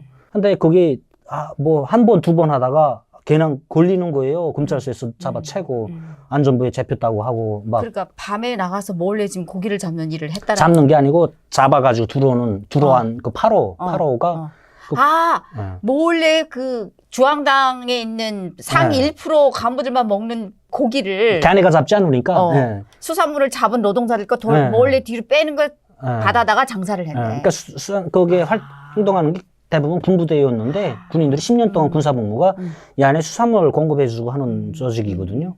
이 안에가 저들도 뭐 단가리도 좀 먹고 싶고 옷도 좀 좋은 거 좀 뭐 군복도 안 내줬거든요. 이렇게 코로나 되면서 국가가 이게 좀 피복이 열악해지다 나니까 유자들 진짜 별걸 다 이렇게 부모들이 보내라고 뭐 진짜 유자들 막 생리걸레까지 다 부모들이 보내는 정도로 기업소에서 그 큰 우리 기업소 굉장히 큰 기업소인데 그 큰 기업소에서 내라고 포치하는 게 옷 입다가 버린 거, 파 천들, 그런 천들을 보내라는 거예요. 왜? 그거를 인민군대 피복이 모자라니까 그거를 이렇게 재활용해가지고 만들어 갔다고. 와, 그래서 그냥 막 오물장에 버렸던 옷까지 다 대충 빨아가지고 이렇게 좀 말려가지고. 예, 뭐 당장 바치려 옷이 많지 않아서. 그렇게 해서 그거 다 바치면서 그러니까 좀 한마디로 북한 사회에 대한 그 실망감이 그때 제일 커졌거든요. 그래서 야, 이거 내가 여기서 변화를 기대하면 그 버티고 있었는데 이거 애들도 점점 가면 그 뭐 바보 같은 세뇌 교육만 계속 받아오고 그 애들이 이거 그냥 농촌 지원 나가고 뭐 가문가의 전투, 가을고지 전투, 풀배기 전투 아니 애들이 공부를 해야 되는데 맨날 거기만 동원되는 거예요. 바닷가에 있는 애들은 맨날 나가서 바닷가에서 갱 따와라, 뭘 따와라, 사이가세 때문에. 그러면 바닷가에 있는 아이들은 또 바다의 거를 뭐를 그렇죠. 따오라고 해요? 예, 예. 뭐 산을 끼고 농장에 있는 아이들은 또 산으로 가고, 산으로 가고. 잣 따와라, 약촉해야라 하고. 예. 바다는 그 바다에서 판매할 수 있는 거 가서 따오라 하고. 진짜 애들이 무슨 죄? 파철해야라, 파유리해야라, 아니 파륜, 파동, 아니 파휴지. 휴지까지 다 갖다 바쳐요? 예, 예, 휴지. 그 학교들 학생 아이들 교과서 그 종이가 없으니까. 근데 아니 집에 항상 그런 게 없으면은 다 돈이거든요. 그게 그렇지. 다 돈이니까 1인당 1,000원, 2,000원 하면서 그게 계속. 그래서 내가 너무 시끄러워서 야 차라리 외정 때처럼 한 달에 월사금 얼마 때려놓고 일체 없는 게. 그렇지. 그게 더 깔끔하지. 깔끔하죠. 경제를 다 종잡을 수가 없는 거예요. 그러니까 예를 들면은 내가 이번 달에 수입대 지출을 예상하고 있어야 되는데 예상이 안 되죠. 생각 없이 시도 때도 없이 몰래 하라 하면 애들은 맨날 불안해가지고 엄마 아빠가 오늘 안 주면은 오늘 또 학교 가서 선생님한테 혼나고 아이들한테 쪽팔리고 와, 애들이 거기서 이렇게 터벌터벌 가는 모습 보고 부모 마음이 그것만큼 아픈 게 없거든요. 평양 애들은 모를 거예요. 평양 그 특권층 애들은 그런 거 없거든요. 그럼 결국에는 이제 코로나 때 이혁 씨가 장사도 못 나가고 배도 못 하고 이러니까 아내가 몰래 어떻게 장사를 하기도 하고 또 아이들이 그런 모습도 보고 하니까 결국에는 진짜 이제 가야 되겠다. 네, 그때 내가 그 한마디로 국정원에서도 계속 얘기했었던 게 한국으로 오게 된 결정적인 동기가 뭐였나 하고 물어보는데 자유를 찾아왔다는데 왜 자꾸 물어보세요? 그러니까 이해가 안 돼서 그러는 거예요. 그래서 이거 황당한데 뭔 소리를 해야지 이분들이 이해하지 하고 생각했었는데 그다음에 이렇게 쭉 얘기하면서 여러 가지 일이 많았는데 나는 결론적으로 우리 애들한테 좋은 사회를 해주고 싶은 마음 이상 없었다. 그렇게 그렇지. 얘기했거든요. 그걸로 그저 네 하시는 거예요. 그럼 그렇게 해서 이제 가기로 결정한 날 딱 모였잖아요. 배를 이렇게 출항을 하면서 한 배에 지금 9명이 아버지 그 유골까지 다 같이 해서 지금 모셔가지고 오잖아요. 쭉 오는 과정에 그 제일 위험했던 구간이 있었죠. 그렇죠. 그러니까 제일 위험했던 구간이 철책선을 탁 넘어설 때였거든요. 철책선에는 항상 군인들이 지키지. 잠복초소가 다 있는데 그거를 내가 다 알거든요. 그 잠복초소. 하고 두 번째 위험한 게 지뢰밭을 통과할 때. 하고 세 번째 위험한 게 배에 탁 탈 때. 왜 위험했냐면 파도가 세서 파도가 먼 바다에는 괜찮지만은 간역에는 암초들하고 파도하고 그렇지. 첨벙첨벙 하는데 배가 꽝 하고 쫄 수 있거든요. 바위에. 하니까 배가 오히려 사람들 거사를 실행하기 전에 배가 파손될 수 있거든요. 그렇지. 엄청 낡은 배였으니까. 그래서 가장 실무적으로 위험한 거는 이거였거든요. 네. 세 탈 개. 때. 네, 그래서 배만 타면은 큰 고비는 넘겼다 하고 나는 타산했거든요. 하고 세 번째는 생각도 하기 싫었었는데 추격이 된 거죠. 그래서 나도 지금도 아직까지도 의문이 그때 나를 추격했던 배가 어떤 배였을까 하고 계속 연구를 하고 근데 있거든요. 추격이 맞아요? 진짜 추격이었어요? 네. 그러니까 가족들한테 나만 생각했는지 좀 확실하게 하고 싶어서 봐라 저거를 다 이렇게 가족들한테 보고서 저기 이동하는 물체냐 아니면은 지금 육상에 고정된 물체인데 내가 출렁출렁하니까 거기 지금 이렇게 따라오는 것처럼 느껴지냐 이렇게 하면서 지금 쭉 봤는데 분명히 따라오는 물체에서 비춰주는 탐조등 빛인 거예요. 그래서 의견들이 다 일치한 거죠. 그래서 저거 따라오는 거다고 다 아는 게 있어. 이거 얼마나 아찔했을까. 아찔했죠 그때 당시에는. 그래서 이거 군함이 분명히 그날은 해상정보대에서 군함이 지금 다 군 항돌에 들어가 있는 상황이었거든요. 저기 뭘까 하고서 어쨌든 분명한 것만은 나도 여러 키까지 될 걸 타산했었거든요. 그래서 항상 사람이 위기 때는 어떻게 행동할 것인가를 항상 이렇게 매뉴얼을 좀 가지고 있었으면은 그렇게 당황하지 않거든요. 그래서 이거 덤비지 말자 하고서 할 수 있는 거 다 조처를 하면서 빠져나오긴 했는데 지금 생각해 보면은 하늘이 도왔어요. 하늘이 도운 거예요. 맞아요. 정말 천운이에요. 네. 정말 운이 좋아서 네. 아무리 계획을 잘했다 해도 맞아요. 사실 운이 안 좋으면 네. 또 못 오잖아요. 진짜 치차 같은 계획을 세운 분들이 얼마나 많았어요. 그러니까요. 다 올 때는 무조건 100% 성공이라는 계획을 잡고 오다가 실패하신 분들은 실패하는 분들이 있는 거예요. 나는 운이 거기서 안 좋아서. 탈북을 시도하다가 실패해가지고 묶여가는 분들을 내가 눈으로 앞에서 봤거든요. 어떡하냐. 후에 앞으로 나도 실행할 때 이분들처럼 되지 말아야 되겠다. 되겠다. 그래서 내가 그저 눈으로 딱 목격한 게 2번 있었는데 이분들이 왜 실패했는지를 내가 알거든요. 그래서 왜 실패했어요? 그러니까 이분들이 한 분은 바다를 모르는 분이 도전했고 근데, 바다를 모르고 어떻게 들어가. 근데 그분은 보위원이 있거든요. 남포 보위원. 보위원인데 남포 도망가려다가 바다도 모르면서 근데 현장 체포돼갖고. 그러니까 바다에 나와가지고 헤엄을 쳐서 지금 넘어온다는 게 이 물 흐름을 타산해야 되는데 물이 못했구나.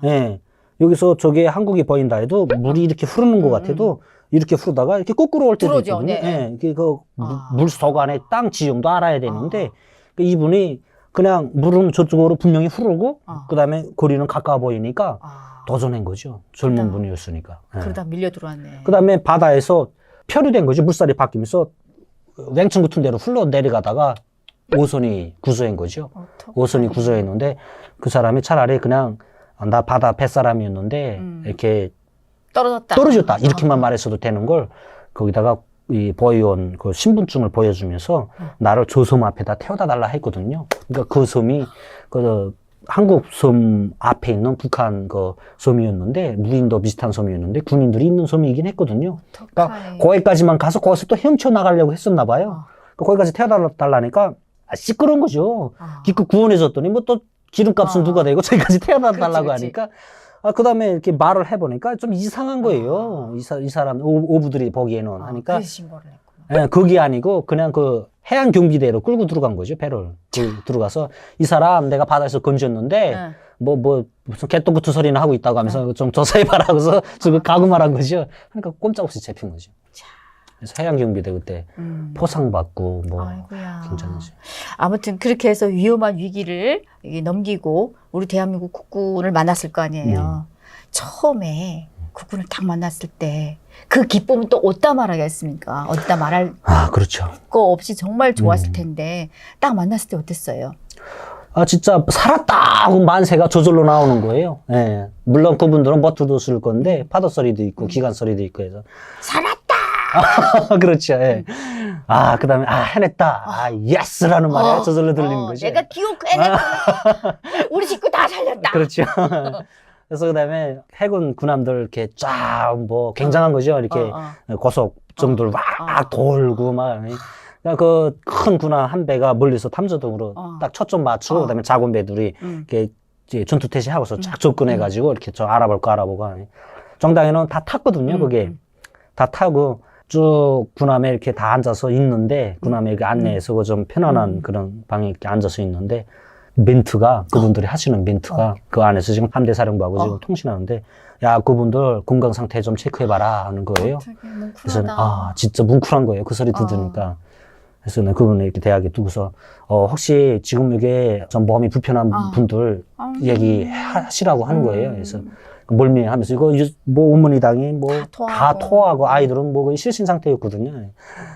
그러니까 그 지금 이 상태 이상 더 다른 건 없다 하니까 그러다 이렇게 이분들이 지금 심한 멀미를 겪어서 이렇게 지금 그런 상황이라고 얘기하니까 그 멀미 약들 그다음에 무슨 뭐 좀 이렇게 두루두루 내놓는 거예요. 아이고 얼마나 뭉클했을까. 네, 그때는 진짜 그랬어요. 그러면 지금 그런 군함에 올랐다 했잖아요. 북한에서 그런 군함을 본 적은 있습니까? 네, 본 적은 있죠. 어떻습니까? 북한 군함이랑 우리 한국군의 군함이랑. 우선 군함에 올라탈 때 눈을 가렸었거든요.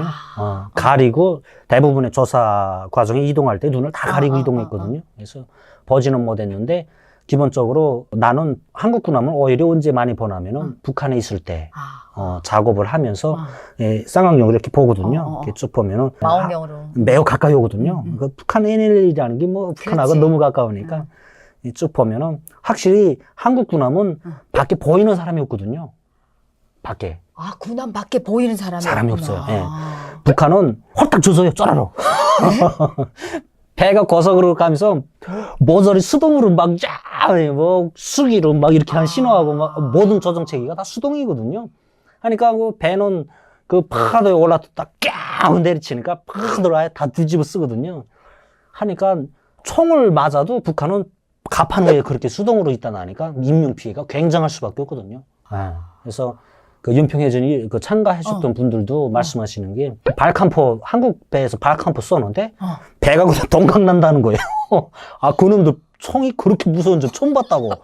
아니 그 뭐 볼 거 없다고 해서 사실은 귀가 둥둥해가지고 그렇지. 한국군 볼 거 없다고 맨날 교육받았는데. 네, 그거 좀 예민한 건 안 가르쳐 주거든요. 다 뛸까 봐. 근데 와가지고 보니까 뭐 쏴대는 것들이 장난 아니니까 그래서 와 미쳤다 이런 걸 뭘 싸우라고 한다 그렇게 얘기하는 거하고 철판이 한국 군함하고 북한 군함하고 다르거든요.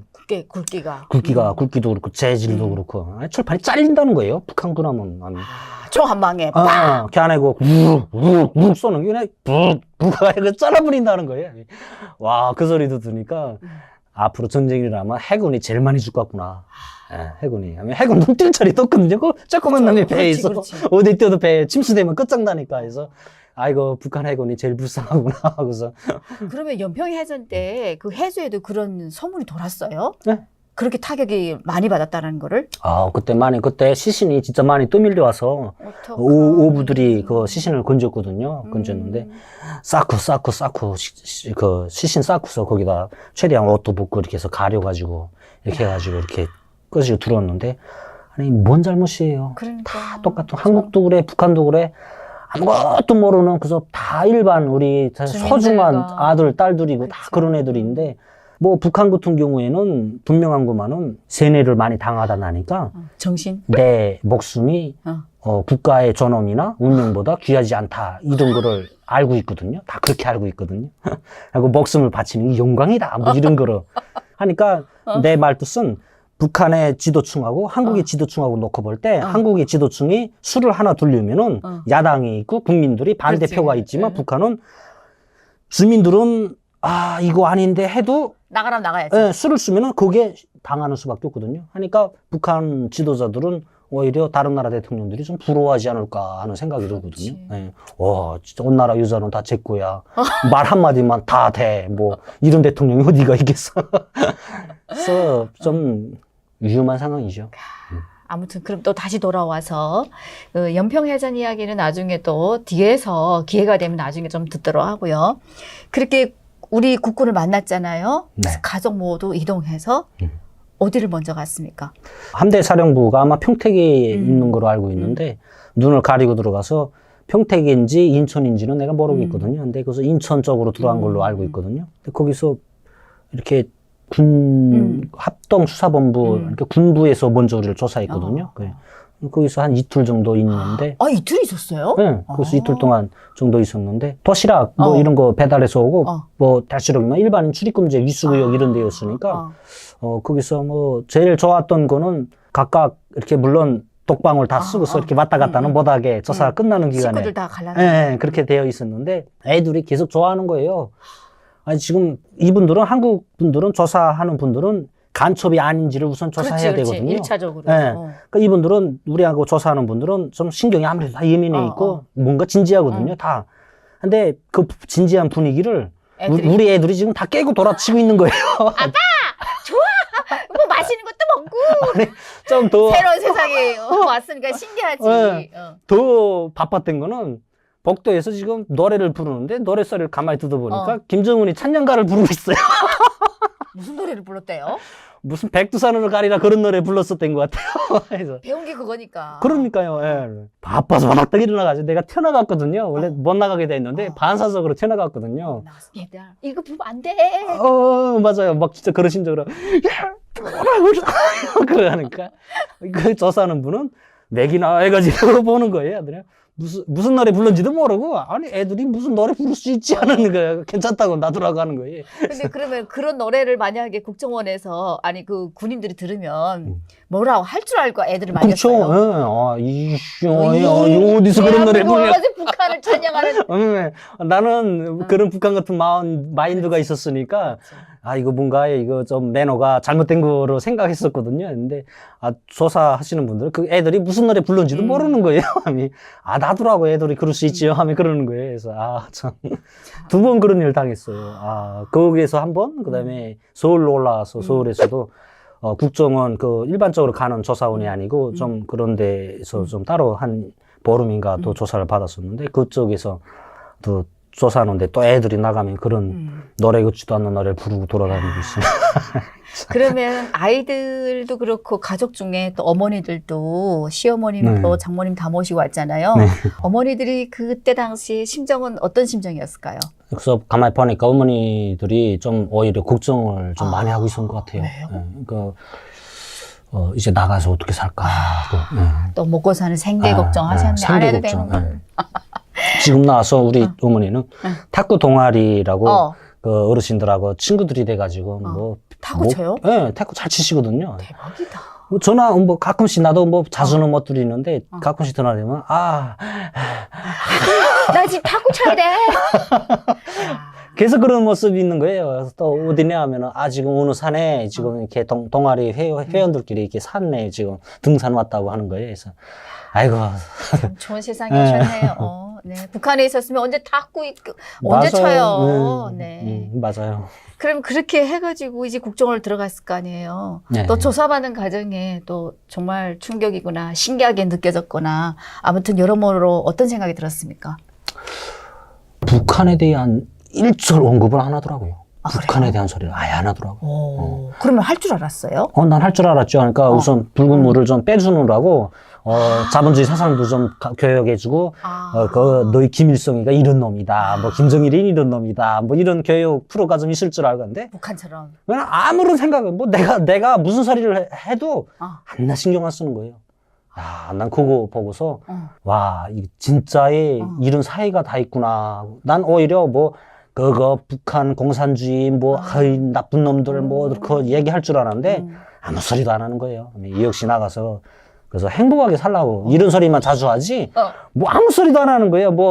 어디 나가서 나는 어떤 생각을 했었냐면 이 사람들 또 나가자마자 기자들 모아놓고 북한에 대해서 험담을 해라 이런 소식을 끊임없이 돈 몇 푼 줄 갔으니까 또 이런 거 해라 할 줄 알았거든요. 근데 안 하는 거예요, 일체. 그냥 그것도 뉴스에가 좀 나가다 나니까 우리가 좀 싫어했었거든요. 그러니까 그분들이 좀 죄송하다고 오히려 죄송하다고 하면서 우리도 좀 우리 단계에서는 이렇게 하다 나니까 좀 일이 그렇게 됐다 하면서 얘기하는데 기자회견이나 이런 것도 본인이 하갔으면 우리가 보장해주고 안 하면 철저히 우리도 안 하게 하고 그래서 이게 시스템이 이게 진짜 고맙다 하고서. 그러면 넘어올 때 북한에 있을 때 한국에 딱 들어가면은 뭔가 고문 같은 건 있다라고 생각해 본 적 있어요? 고문까지는 안 할 걸로 생각했거든요. 안 했는데 만약에 아무래도 좀 말이 좀 약간씩 다르구나. 조금 찝찝한 게 있다 하면은 전문 이런 업종에 일하시는 분들은 간파할 것이라고 생각했거든요. 그래서 나도 북한에서부터 우리 가족들한테 태어나서 이 순간까지 요만큼 숨기지 마라. 그대로 얘기하라. 그대로 얘기하라. 뭐 1000번, 10,000번을 써도 그대로만 얘기하면 변하지 않는 사실이니까 그렇게 하는 게 우리에 대해서 확실하게 그분들이 안심을 할 수 있고 그게 옳은 거다 하고서 얘기했었거든요. 진짜 예리하다. 그러면은 국정원에 있는 가장에 제일 감동적인 이야기가 있었다면? 꿈이 뭡니까? 라고 물어보는 거예요. 그렇죠. 북한에서 꿈이 없잖아요. 저 꿈? 하고 꿈이 뭐지? 하고 톡에 있다가 우리가 북한에서 살 때 진짜 이 꿈이라는 거, 인권이라는 거, 모르죠. 민주주의라는 게 뭔지 모르고 모르죠. 살았거든요. 그래서 여기에 왔는데 그것도 조사하기 전이었는데 조사 딱 이렇게 국정원에 입소식 하고 이름 다 이렇게 적고 그렇게 하고서 설문조사 비슷하게 이렇게 쭉 해서 이 사람이 요즘 우리한테 바라는 게 뭐고 성향을 파악하려고 하는 거긴 하겠지만 거기에 여러 가지 질문이 있었는데 진짜 그 질문들이 막 마음에 와닿는 것들인 거예요. 그래서 진짜 이 사회가 그래도 아니 한국에서 암만 뭐 동포들이라고 해도 적대적인 정책만 그렇지. 펼치면은 나도 안 오거든요, 사실. 그렇지. 예, 뭐 거기서 살면 되니까 만세 좀 불러주지 뭐 이렇게 생각하면 되거든요. 한데 한국에서 이게 지금 한 20년 뭐 지금 쭉 현재까지 이런 정책을 펼치고 있는 게 우리로서는 감동일 수밖에 없는 거죠. 그렇죠. 맞아요. 북한 사람들한테는 정말 정말 큰 감동이에요. 네. 그 국정원에서는 내부 나갔죠. 네, 나갔어요. 어디 나갔어요? 국정원에서는 그 남산 타워, 타워? 남산 타워도 가고 그 좀 이렇게 좋은 식당들, 그다음에 놀이 좀 할 수 있는데 박물관. 근데 사람이 그렇게 혼자만 되는 극력 피하거든요. 좀 피하고 이렇게 아직까지는 신변 때문에 그렇지. 그래서 박물관이라든가 역사박물관 이런데 역사박물관에 가니까 거긴 좋은 거예요, 진짜. 그래서 한민족 그 역사박물관에 가니까 북한에서 가르치는 북한에 완 역사박물관하고 거의 같은 거예요. 네, 그래서 이건 어쩌면 딱 북한에 완 기분이 들어서 같은 민족이긴 하구나. 어떤 역사를 얘기해요? 옛날 고조선 때부터. 네, 그러니까 석기 시대부터 쭉 그렇죠. 다 이렇게 그거만 있는데 비슷하고 네. 김일성 시대에서부터는 완전 그때는 아예 뭉텅 잘려서 그렇죠. 없거든요. 그게 그 역사는. 그러면은 외부를 나가셨잖아요. 바깥 구경하면서 서울 시내를 보면서 제일 신기하게 느껴진 거 있다고 하면은 어디 가나 십자가가 많더라고요. 맞아. 교회. 네. 그래서 우리 조사하는 앞에도 십자가, 뒤를 봐도 십자가, 너무 십자가가 많아서 여기 한국엔 대부분이 다 하느님 믿는가 보다 이렇게 생각했었거든요. 하고 차가 제일 많고. 그렇지. 북한에 있을 때부터 대한민국 드라마를 보면서 차 많은 걸 이미 알고 있었다 하셨는데 생각했던 것보다 더 많았어요? 너무 많았어요. 이 정도일 줄 몰랐어요. 이건 법적으로 좀 어떻게 해야 되지 않나. 너무 많아서. 계속 밀리는 거예요, 차가. 이거 처음에 지금 서울로 들어오는데 조사 받으려고 계속 들어오는데 차가 걔는 뭐 많아서 옆으로 가니까 뭐 또 차가 한두 대 지나가는 것도 모자라서 무슨 트레일러 같은 차에다 2층, 3층으로 차를 또 싣고 그냥 가는 거예요, 계속. 그래서 그거 차 모자라서 싣고 가는 게 아니라 그거 새 차들이나 아니면 중고차들 그렇겠죠. 한 대도 여러 대를 싣고 캐리어를 싣고 나르는 거예요, 차들을. 그래서 나는 그때 당시 보고서 이제는 한 대도 모자라서 아주 그냥 층으로 싣고 다니네. 엄청 신기한 게 많았어요, 정말. 그렇지. 맞아요. 북한 사람 하면 누구나 신기한 게 이제 도로와 차인데, 도로도 이렇게 막 이정표랑 있는 거 보고 신기하지 않았어요? 네, 아내가 툭툭 치면서, 아버지, 우리 집 받는 거, 조용한 섬으로 가자. 그런 거예요. 그래서. 너무 복잡하다냐. 그래서 왜? 난 맨날 길을 잃어가지고 집에 못 찾아서 올 것 같아. 무슨 놈이 도로가 이렇게 복잡하냐고 그러는 거예요. 그치. 야, 우리 섬에 가면은 우리 애들은 나중에 원주민 되기. 우리가 힘들어도 여기서 요만큼 자리 잡으면 애들은 그 단계에서부터 시작하는 거야 하면서 얘기를 했었거든요. 그 다음에 불 24시간 그래서 만당 불이 와 있는데 북한에서 불바다 안 만들어도 다 불바다 되어 있는 거예요. 그래서 이게 대단하다. 그래서 아니 북한은 새까만데 여기는 불바다예요. 네. 어머니들은 뭐가 제일 좋다 하셨습니까? 어머니들은 그래서 여기 나와서 제일 좋은 게 첫째로 붉은기 축혀들고 여명 조직에 동원되지 않은 거. 아무튼 정말 하룻밤 사이에 전혀 네. 다른 세상에서 이게 살다 보니까 정말 모든 게 다 맞아요. 신기하죠. 네. 그러면 하나원에 가서는 또 어떤 추억이 있었어요? 하나은행 이렇게 조직 생활을 이렇게 규칙적으로 이렇게 쭉 하는 거예요. 그래서 이게 뭔가 북한 같은, 그러니까 하나원에 와서야 여기서부터는 붉은 물을 뽑기 시작하는 그런 느낌을 받았거든요. 아, 그랬구나. 네. 우리가 아침 7시마다 그 애국가, 그렇지. 애국가 꼭 이렇게 어, 일절씩 어. 불러야 되거든요. 부르고, 그 다음에 이렇게 아침 체조도 하고, 이렇게 군대처럼 이렇게 쭉 생활을 하는데, 물론 국정원에서 한 석 달 동안 있으면서도 그런 경험은 없다가, 이렇게 기상정은 물론 애국가로 나오긴 하거든요. 근데 하나원에서 늘 좋았던 게 그 시스템이 의료 시스템, 그치. 교육 그다음에 시스템, 심리 시스템, 교육 시스템 앞으로 이제 나가면서 진로. 진로 상담, 딩크가야 다 맞물려 있는 거예요. 하고 나오기 전에 벌써 턱턱 방문들 해가지고 실례로 내가 서울 양천구다 하면은 양천구 지원센터에서 여기가 담당하신 상담사 분이 오셔가지고 잘 이렇게 절에다 상담하고 이건 진짜 은혜로운 당의 사랑이 유기가 있구나. 난 그렇게 생각했어요, 진짜. 은혜로운 당의 사랑. 북한에서 한 번 받아보지 못한 그 당의 사랑이 한국에는 쭉 어디 가나 있구나. 여기 당이 많은 건 알고 놀라지 않았어요? 진짜 많던데요? 무슨 당이 그렇게 많아요? 와, 장마당은 축도 못 끼겠어요, 이게.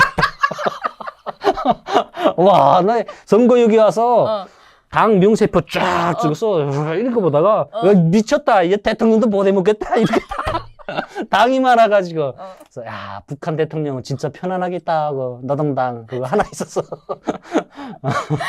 진짜 많아요. 그래서 어떤 분들은 북한에서처럼 당에 가입해야 되는 줄 알고 어느 당이 좋습니까? 나는 어느 당으로 가면 좋습니까? 라고 이제 추천을 해달라고 하신 분들도 계시거든요. 예.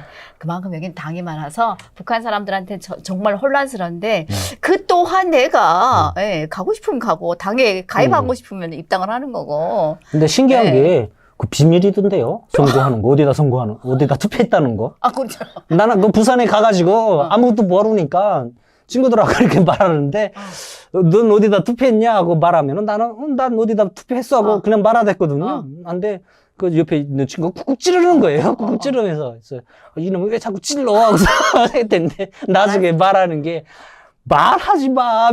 그러면 얘기를 해주는 거예요. 그래서 그래? 하면 한국은 이런 성향도 있고 저런 성향도 그렇지. 있어서 굳이 이렇지 않아. 비밀은 아닌데 이제 그 자기가 투표한 사람들로 인해서 서로 이제 논쟁이 되고 그 논쟁이 마지막에 싸움으로도 될 수 있어서 여기 사람들은 굳이 말을 대놓고 얘기를 안 합니다. 네. 야, 난 어제 그 당의 사상만 받았던 물이 아직 남아서 그래. 아니, 그놈의 친구가 또 웃긴 에피소드이긴 한데 내가 애들하고 가끔씩 올라오니까 진짜 애들한테 미안해서 토요일 날 하루 나가면 몇십만 원 써버리거든요. 애들하고 놀이동산 가서 하고 싶다는 거 다 하고 다니고. 근데 온탕에 갔는데 온탕이 무슨 빨간 색깔 물을 이렇게 쭉 있는 거예요. 근데 그 사진 찍은 애들하고 놀면서 찍은 사진을 이렇게 하씩 친구들이 보다가 와 이거 형 몸에서 난 물이네 하면 떼물. 붉은 물, 공산당 빨간 물이 빠졌다는 거예요. 그래서 이런 죽일 놈이야. 그러면 그렇게 하나원에서 생활을 하시면서 제일 기억에 남는 프로그램이 있다고 하면은? 첫째 컴퓨터가 제일 좋았고요. 네, 컴퓨터하고 영어가 좀 있었으면 좋았겠는데 좀 영어가 있긴 있었는데 좀 이렇게 아쉬움이 좀 있었거든요. 개인차가 많으니까. 네, 그래서 좀 거기 좀 아쉬웠는데 한국에 나와가지고 내가 제일 힘든 게 컴퓨터하고 영어거든요. 영어고 컴퓨터라는 게 단순하게 컴퓨터만 하는 게 아니고 모든 인터넷을 통한 이 전산망상을 통한 키오스크 모든 거 와 이렇게 올 때도 힘들지 않았는데 막 진짜 죽고 싶다 하는 마음이 들 때가 그 시스템에 대해서 모르니까 와 처음에 진짜 한 몇 달 동안은 정신없이 그냥 바빴어요 진짜. 힘들다. 야, 이거 꽤 살까 하고 그런 생각을 다 했었어요. 여기는 모든 게 핸드폰 하나로 다 해결되거든요. 네. 네, 그만큼 내 핸드폰 안에 모든 그 정보가 다 들어가 있고 다 해결이 되기 때문에 이 핸드폰도 잘 못 다루면 컴퓨터도 마찬가지고 정말 살아가는 게 어렵습니다. 여기는. 아니, 핸드폰도 처음에 좀 이렇게 하라는 대로 이렇게 좀 이렇게 최대한 하다가 보면은 또 이상한 거 뜨고 뭐 또 이상한 거 어떻게 하다가 물어보고 막 해가지고 겨우 해놓으면은 물화가 여기까지 올라오거든요. 도대체 이게 뭐야? 마지막까지. 그러다가 내가 한국 그 정말 하시는 분들한테 형사님이든 진짜 그 우리 담당하셨던 형사님이 많이 도와주셨거든요. 계속 집에 와서 방문하고 막 그분이 진짜 오랫동안 앉아서 컴퓨터를 해주고 하면서 우리도 좀 힘들다고 그렇게 말씀하시는 맞아요. 거예요. 저도 힘들어요, 지금. 네. 아니, 형사님, 나만 힘든 줄 알고 상당히 좀 괘씸하게 생각하고 있었던 거 아니까? 아니다고. 한국 분들도 다 힘들어 하면서 욕을 한 바가지씩 하면 한다는 그렇지, 거예요. 맞아. 아, 그렇네 하고 하면 조금 위안이 되더라고요. 하나원 졸업해서 집을 서울에 받았죠. 네. 집 받고 우리 가족끼리 정말 새로운 집에서 모여 살게 됐잖아요. 어땠습니까? 처음 집에 들어가서 식구끼리 모여 앉았을 때. 그래, 척 들어가면서, 이 중앙당 부장들도 이런 집에서 살아보고 하면서 앉았거든요. 근데 물론, 다니면서 보니까, 좀 그런 건 있거든요. 근데 그거는 앞으로 우리가, 그렇지. 예, 더 좋은 집은 그렇죠. 이제 나중에 벌어서 사면 되는 거고. 근데 이게 얼마나 고마운 그렇죠. 거예요. 예. 맞아요. 정말 뭐, 내가 자꾸 북한 생각은 더 안 하려고 하고 있거든요. 이제는 나는 이젠 한국 국민으로서 국민의 본분을 다하고 싶은 마음이 있어서 그래서 열심히 살 생각이지. 네, 한국에 처음에 와서 집을 줬는데 보니까 도움물, 찬물 24시간 나오지 불은 종전이라는 게 없는 거예요. 종전 없고, 네, 그 도어락도 그렇고. 그러니까 북한에서 솔직히 거의 잘 사는 부자들만 누리는, 정말 부자들만 누리는 거거든요. 이걸 우리는 일반인들이 이렇게 누리는구나. 그래서 한국에서 정말 흔한 무슨 택배 일이든 뭐 어디 청소 일이든 이런 거 하는 분들이 북한의 중앙당 부장들보다도 더 잘 살갔구나 하고 내가 맞아요. 장담했거든요. 예. 차도 북한에서는 서히 돈이 정말 많지는 않으면은 그 간부들이나 좀 직무차로 받는 게 있는데 건물들이거든요. 건물 완전 이렇게 한 7, 80년대에 나왔던 건물들 그리고 중고차로 아마 통일되면은 가서 회장님 하셔도 될 거예요. 그러려고요. 그럼 가족끼리 모여 앉아서 제일 첫 끼를 뭘 해서 먹었습니까? 그 노량진 수산물 식당에 시장에 가거든요. 가서 우리 바닷가에 살댔으니까 그치. 이거 그래도 너무 수산물 좀 먹고픈 거 싶어서. 우리가 잡된 것을 잡아보자 하고 엄청 비싼 거예요. 수산물이 아니 너무 비싸서 뭐 들으면 5만 원, 뭐 10만 원 막 이런 거예요. 그래서 야 이거 10만 원이면 뭐 거의 한 7, 80달러인데 야 북한이 7, 80달러면 이게 엄청나거든요. 그렇지. 한 달 사는데. 네. 야, 이거 사라, 마라 하다가, 딱 한번 사자 하고서, 뭐, 좋아하는 꽃게도 사고, 뭐, 두루두루 무항문어도 사고, 뭐, 이렇게 다 사가지고, 와가지고, 식구들 좀 모여가지고, 회도 쳐먹고, 밤새도록, 술이, 처음으로 술을 샀거든요. 우리 집 앞에가 GS25라는 게 있는데, 거기 가서, 보니까 술이 19%인 거예요. 그래서, 이건 무슨 술이라고 이런 걸 파니? 하고서, 네, 우리 북한은 일반적으로 23%이 정도니까, 그래서 사장님, 혹시 이거 플러스 좀 높은 거 없어요? 그러니까, 그 밑에 보면은 있다는 거. 그래서 쭉 보니까 수입산인지 뭔지 모르겠는데, 그 병이 25%? 그 다음에 뭐 32% 이렇게 쭉 있는 거예요. 그 한 병을 사가지고 2만 원 주고, 한 병을 사가지고 오니까, 아내가 도끼 눈을 하고 바라보는 거예요. 네. 한국에 와가지고 벌써부터 첫심을 잃었냐? 뭔 술이냐? 하면서 욕을 한 바가지 하는 거예요. 그래서 진짜 딱 한 번만 먹자. 딱 한 번만 하고서 그 뭐에서 식구들끼리 같이 마셨거든요. 근데 나보다 더 마시던데요. 그래서 아니 그 아까운 술을 혼자서 쫙 마셨어. 아니 자기도 한 번만 마신다는 거예요. 다 마셨네. 여보 이거 맛있네. 그래서 그냥 진짜 하루 뜻깊게 보냈어요. 그날. 그렇죠. 네, 집에 얼마나 와가지고. 좋았겠어요. 진짜 좋았어요. 네, 네. 인생을 바꾼 그 집에 들어와서 첫 밤을 첫날을 보낸다는 게 잊혀지지 않죠. 맞아요. 네. 그러면은 가족끼리 마트도 가보지 않았어요? 네, 갔어요. 어땠어요? 마트랑 들어가 보고. 마트에 간데 그 슈퍼마켓들 보면은 그 자체로 이렇게 막 그렇죠. 담아서 알아서들 다 이렇게 그렇지. 삑삑삑 눌러가지고 계산하는 거예요. 그래서 이거 북한 같으면 다 가져가지. 다 가져갈 거. 이거 괜찮나? 와, 한국인 진짜 마음들이 고운가 보다. 마음들이 고. 난 그렇게 생각했거든요. 어. 그래서 그때 다니면서 한국 친구한테 어. 야, 여긴 어. 진짜 그냥 둘러매고 나와도 모르 같던데. 하면 알아서들 혼자서 다 하던데. 거기다 감시하는 분들이 있어. 그래서 뭐? 보는 사람 없던데 선정해봐 하는 거예요. 그래서 그거 선정해보니까 카메라들이 있는 거예요. 그래서 북한엔 보위원들이 감시하는데 한국엔 카메라들이 감시하네. 그러네. 역시 한민족이다. 감시는 똑같네요. 네. 그러네. 역시 한민족이다. 감시는 똑같네요. 네. 그러면은 이제 그 마트 물건들 많은 거 보고도 놀라지 않았어요? 북한에 지금 그만큼 물건이 들어가 있는 마트 같은 그런 상점이 있습니까? 있거든요. 있어요? 있어요. 북한에가 18년도부터 상점화가 엄청 발달했거든요. 그러니까 장마당에 앉아있던 돈주들, 이분들이 상점으로 다 빠지다 나니까 장마당의 상품이 좀 이렇게 낮고 한심하고 한마디로 질이 상점에 가면은 좀 좋은 고운 것들이 다 상점에 가 있으니까 돈 없는 서민들은 장마당으로 많이 가고 그다음에 좀 마음 먹은 분들은 상점으로 많이 오거든요. 근데 상점이 되게 발달되어 있거든요. 그럼 여기처럼 자기가 싣고 싶은 데 담고 싶은 데를 담아서 나와서 결제하면 이런 시스템이에요? 그러니까 결제는 여기처럼 자동 전산망으로 이렇게 결제하지는 않고 이렇게 가지고 상품을 가지고 오면은 사람들이 판매원이 일일이? 일일이 요거 얼마 이렇게 해서 얼마 하면은 그냥 현금에서 이렇게 주고 카드로 긁는 것도 있거든요. 카드도 있어요? 네, 카드도 있어야 하는데 보편화가 안 됐고 특정 정말 이렇게 아주 큰 상점이나 아직까지 일반인들은 쉽게 접하지 못하고 있거든요. 다 돈으로 현금으로. 그러면은 대한민국 나와서 가족끼리 놀러 간 곳이 있어요?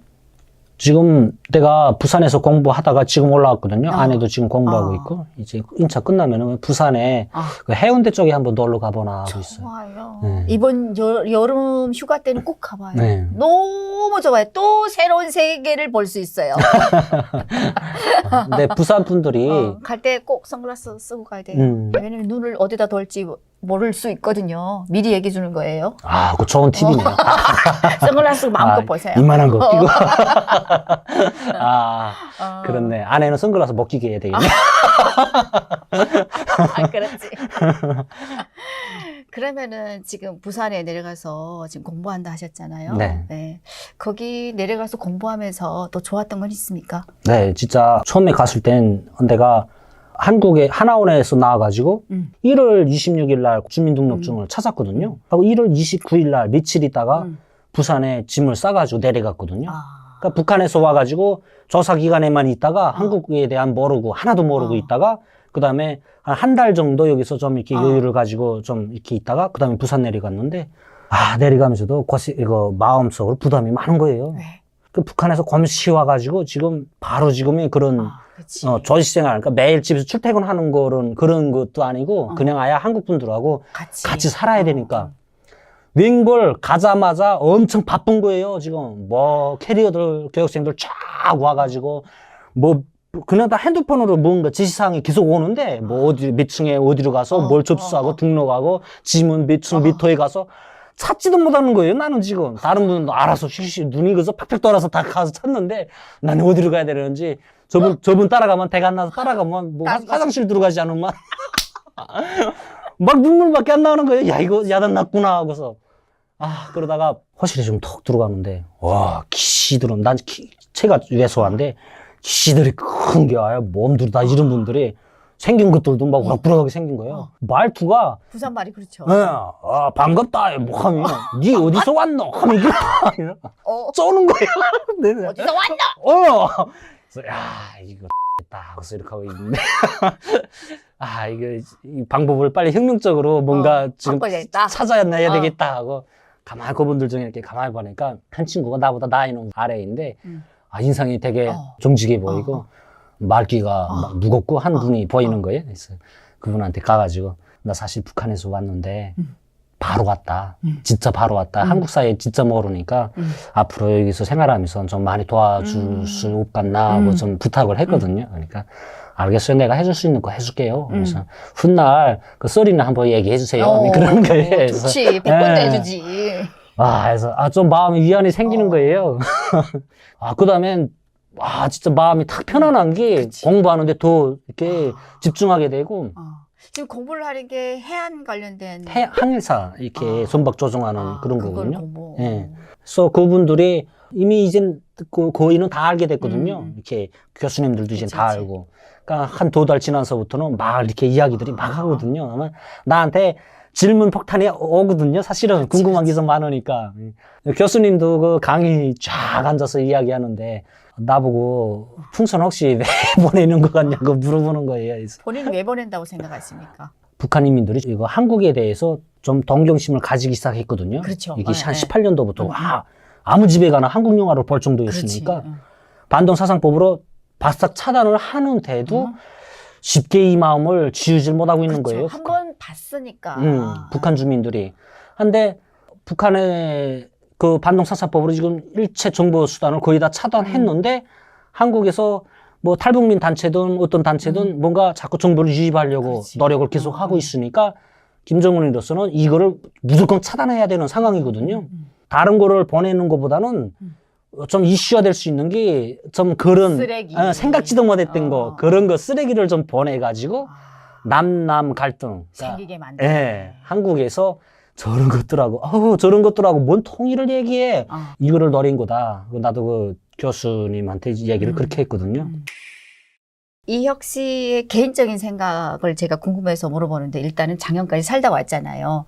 우리 대한민국에서 풍선이든 삐라든 뭐든 이렇게 북한으로 보내주는 게 북한 주민들한테 효과가 있다고 봅니까? 없다고 봅니까? 있어요. 있죠. 확실하게 있어요. 있죠. 예. 그걸 보고 있는데. 많이 개몽이 되죠. 왜냐면은 나도 이게 사실 민감한 일이어서 원래 좀 민간에서 말을 피하는데 어쩔 수 없이 내가 그 정보를 본독스에 여기 왔기 때문에 확실하게 있는데 남남 갈등을 일으키지 않는 방법을 좀 모색할 필요가 있다. 나는 이렇게 생각하거든요. 보내긴 보내되. 보내긴 보내되 무조건 보내되 왜 보내야 되냐면은 지금 나서 자라는 새 세대들이 북한에서 교육하는 거를 그대로 믿을 환경이 노출이 많이 되거든요. 그치.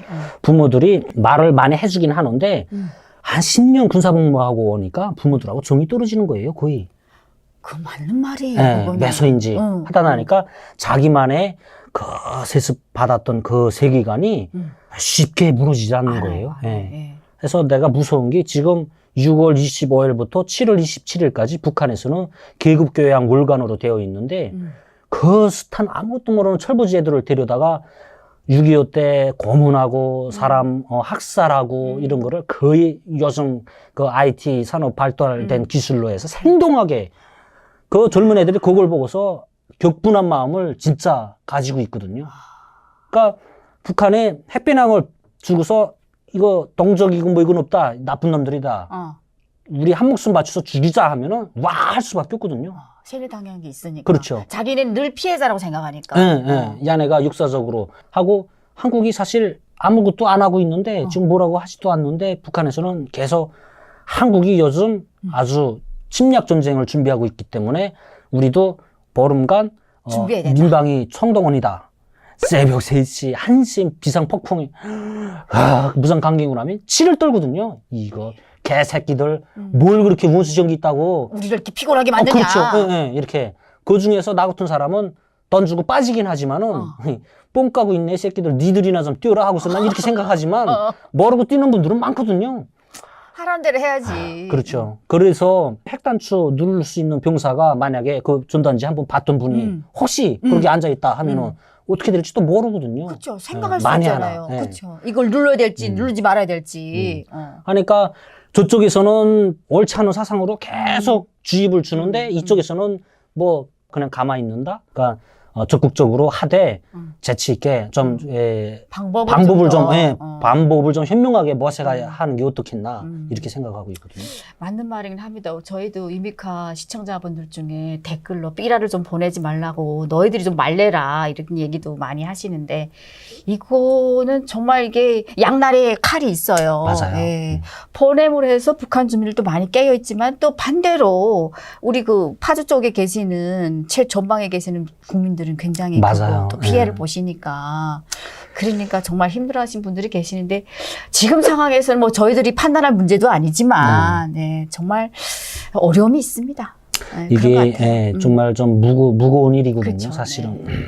그거 하시는 분들이 좀 그 일을 하시는 분들이 나름 좀 더 심도 있게 그러니까 좀 설득력 있게 파주 분들도 그렇지만은 또 파주 분들한테만 국한된 문제는 아니거든요. 그쵸. 예, 다 이게 전국적으로 한국 분들의 민심도 많이 읽으면서 좀 그걸 또 이렇게, 바라는 거잖아요. 예, 북한에서는 예. 니들끼리 내부에서 좀 맞아요. 서로 싸워라. 예, 서로 싸우면은 북한은 손해 볼 게 하나도 하나도 없거든요. 없죠. 예.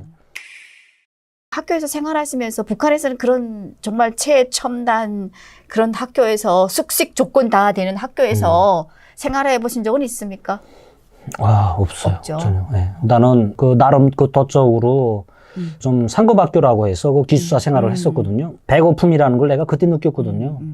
정말 이 배고픔이 그 어떤 고통보다도 난 제일 세구나 하는 걸 내가 그때 느꼈는데 우리 친구들도 얘기했지만은 그 열악한 의료 환경 때문에 나 이거 아홉니 밑에 이빨을 마취 없이 생으로 뽑아냈었거든요. 북에서.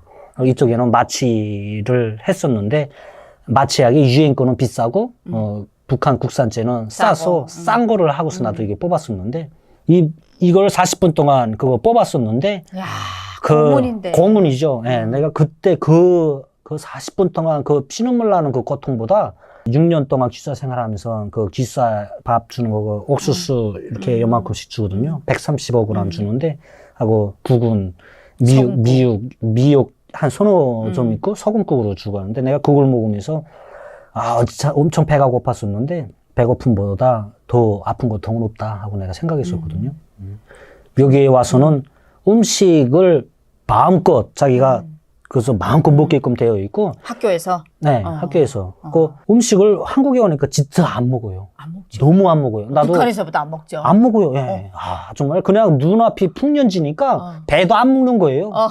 와, 나 신기한 게 아니 북한에서 그렇게 먹고 싶던 고기도 왜 이렇게 맛이 없냐. 그래서 가끔씩 그 어쩌다 한 번씩 그냥 식당에 가거든요. 그 가족들하고 가서 그래서 식당에 가서 그래서 좀 먹는데 식당에 가서도 그렇게 많이 안 먹거든요. 그래서 이게 북한에 항상 식량이 모자라는 게 이게 좀 뭔가 식료 산업이 발달을 시켜서 그 원료 그대로의 그거 소비를 하지 말고 좀 다양하게 뭐 우유 제품도 좀 많이 나오고 고기 제품도 좀 나오고 좀 섭취를 좀 그렇게 쭉 하게 일반 국민들 영양 수준을 좀 해줘야 되는데 그게 좀 안 되거든요. 쌀도 배불리 못 먹는데 언제 맞아요. 고기 가지고 맛을 보게 합니까? 말도 안 되는 소리죠. 근데 그래도 북한 매체 보면은 요즘 뭐 밀가루 식품들 발달하고 진짜 선전은 좋거든요. 선전이죠, 선전. 생쇼하고. 그 부산 쪽에서 배들도 보셨죠? 타보셨어요? 네, 배 타봤죠. 실습하면서. 네. 어땠어요? 본인이 북한에 있을 때 배를 갖고 오셨잖아요. 북한 배들보다는 한국 배가 엄청 좋거든요. 북한은 우선 목선 아니면은 철선이거든요. 네. 여기는요? 여기는 그 플라스틱 그런 재질이거든요. 가볍지도 무겁지도 않는. 그러니까 그만큼 배가 수명이 오래 갈 수밖에 없고, 하고 배가 우선 그 전산망상으로 좀 아주 이렇게 시스템이 잘 구축되어 있는 거죠. 북한에서 만약 그런 대한민국에서의 그런 배를 갖고 있다고 하면은 굉장한 부자를 떠나서 굉장히 돈을 많이 벌지 않겠어요?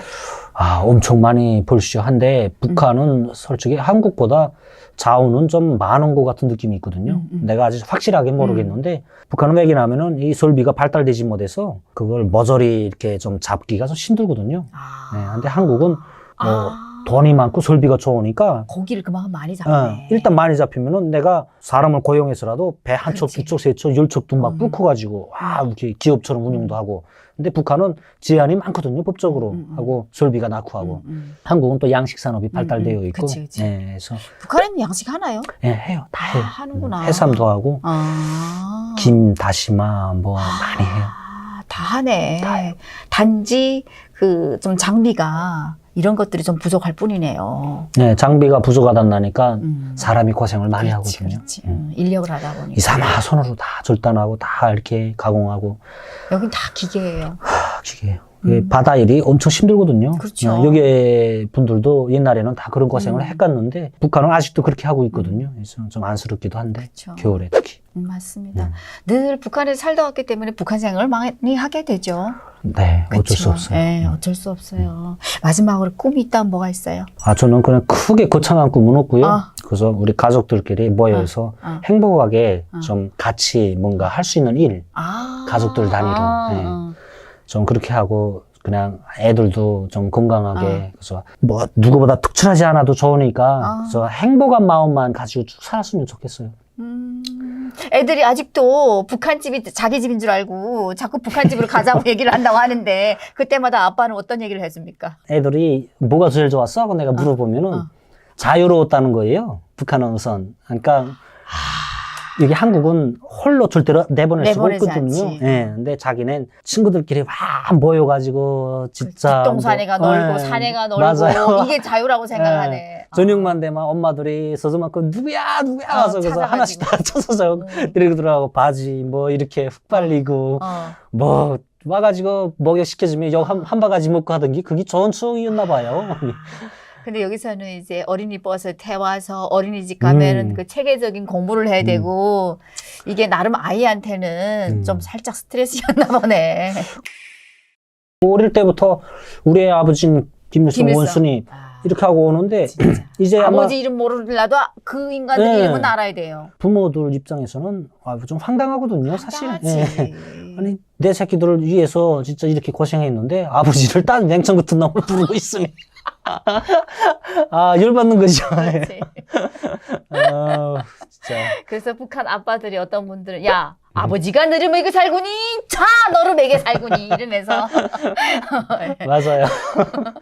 처성화를 가리키면서 북한은 사실 매체에 나오는 거 보면은 막 일광적으로 만세 부르고 하는 게 쇼예요? 그게 다 각본이거든요. 언제 어떻게 딱 신호하면은 만세하고 만세! 딱 신호하면은 딱 꺼야 되고 그게 김정은의 몸 제스처에 따라서 멀리서 이제 신호도 해주고 다 하거든요. 수신호를 해주는 거예요.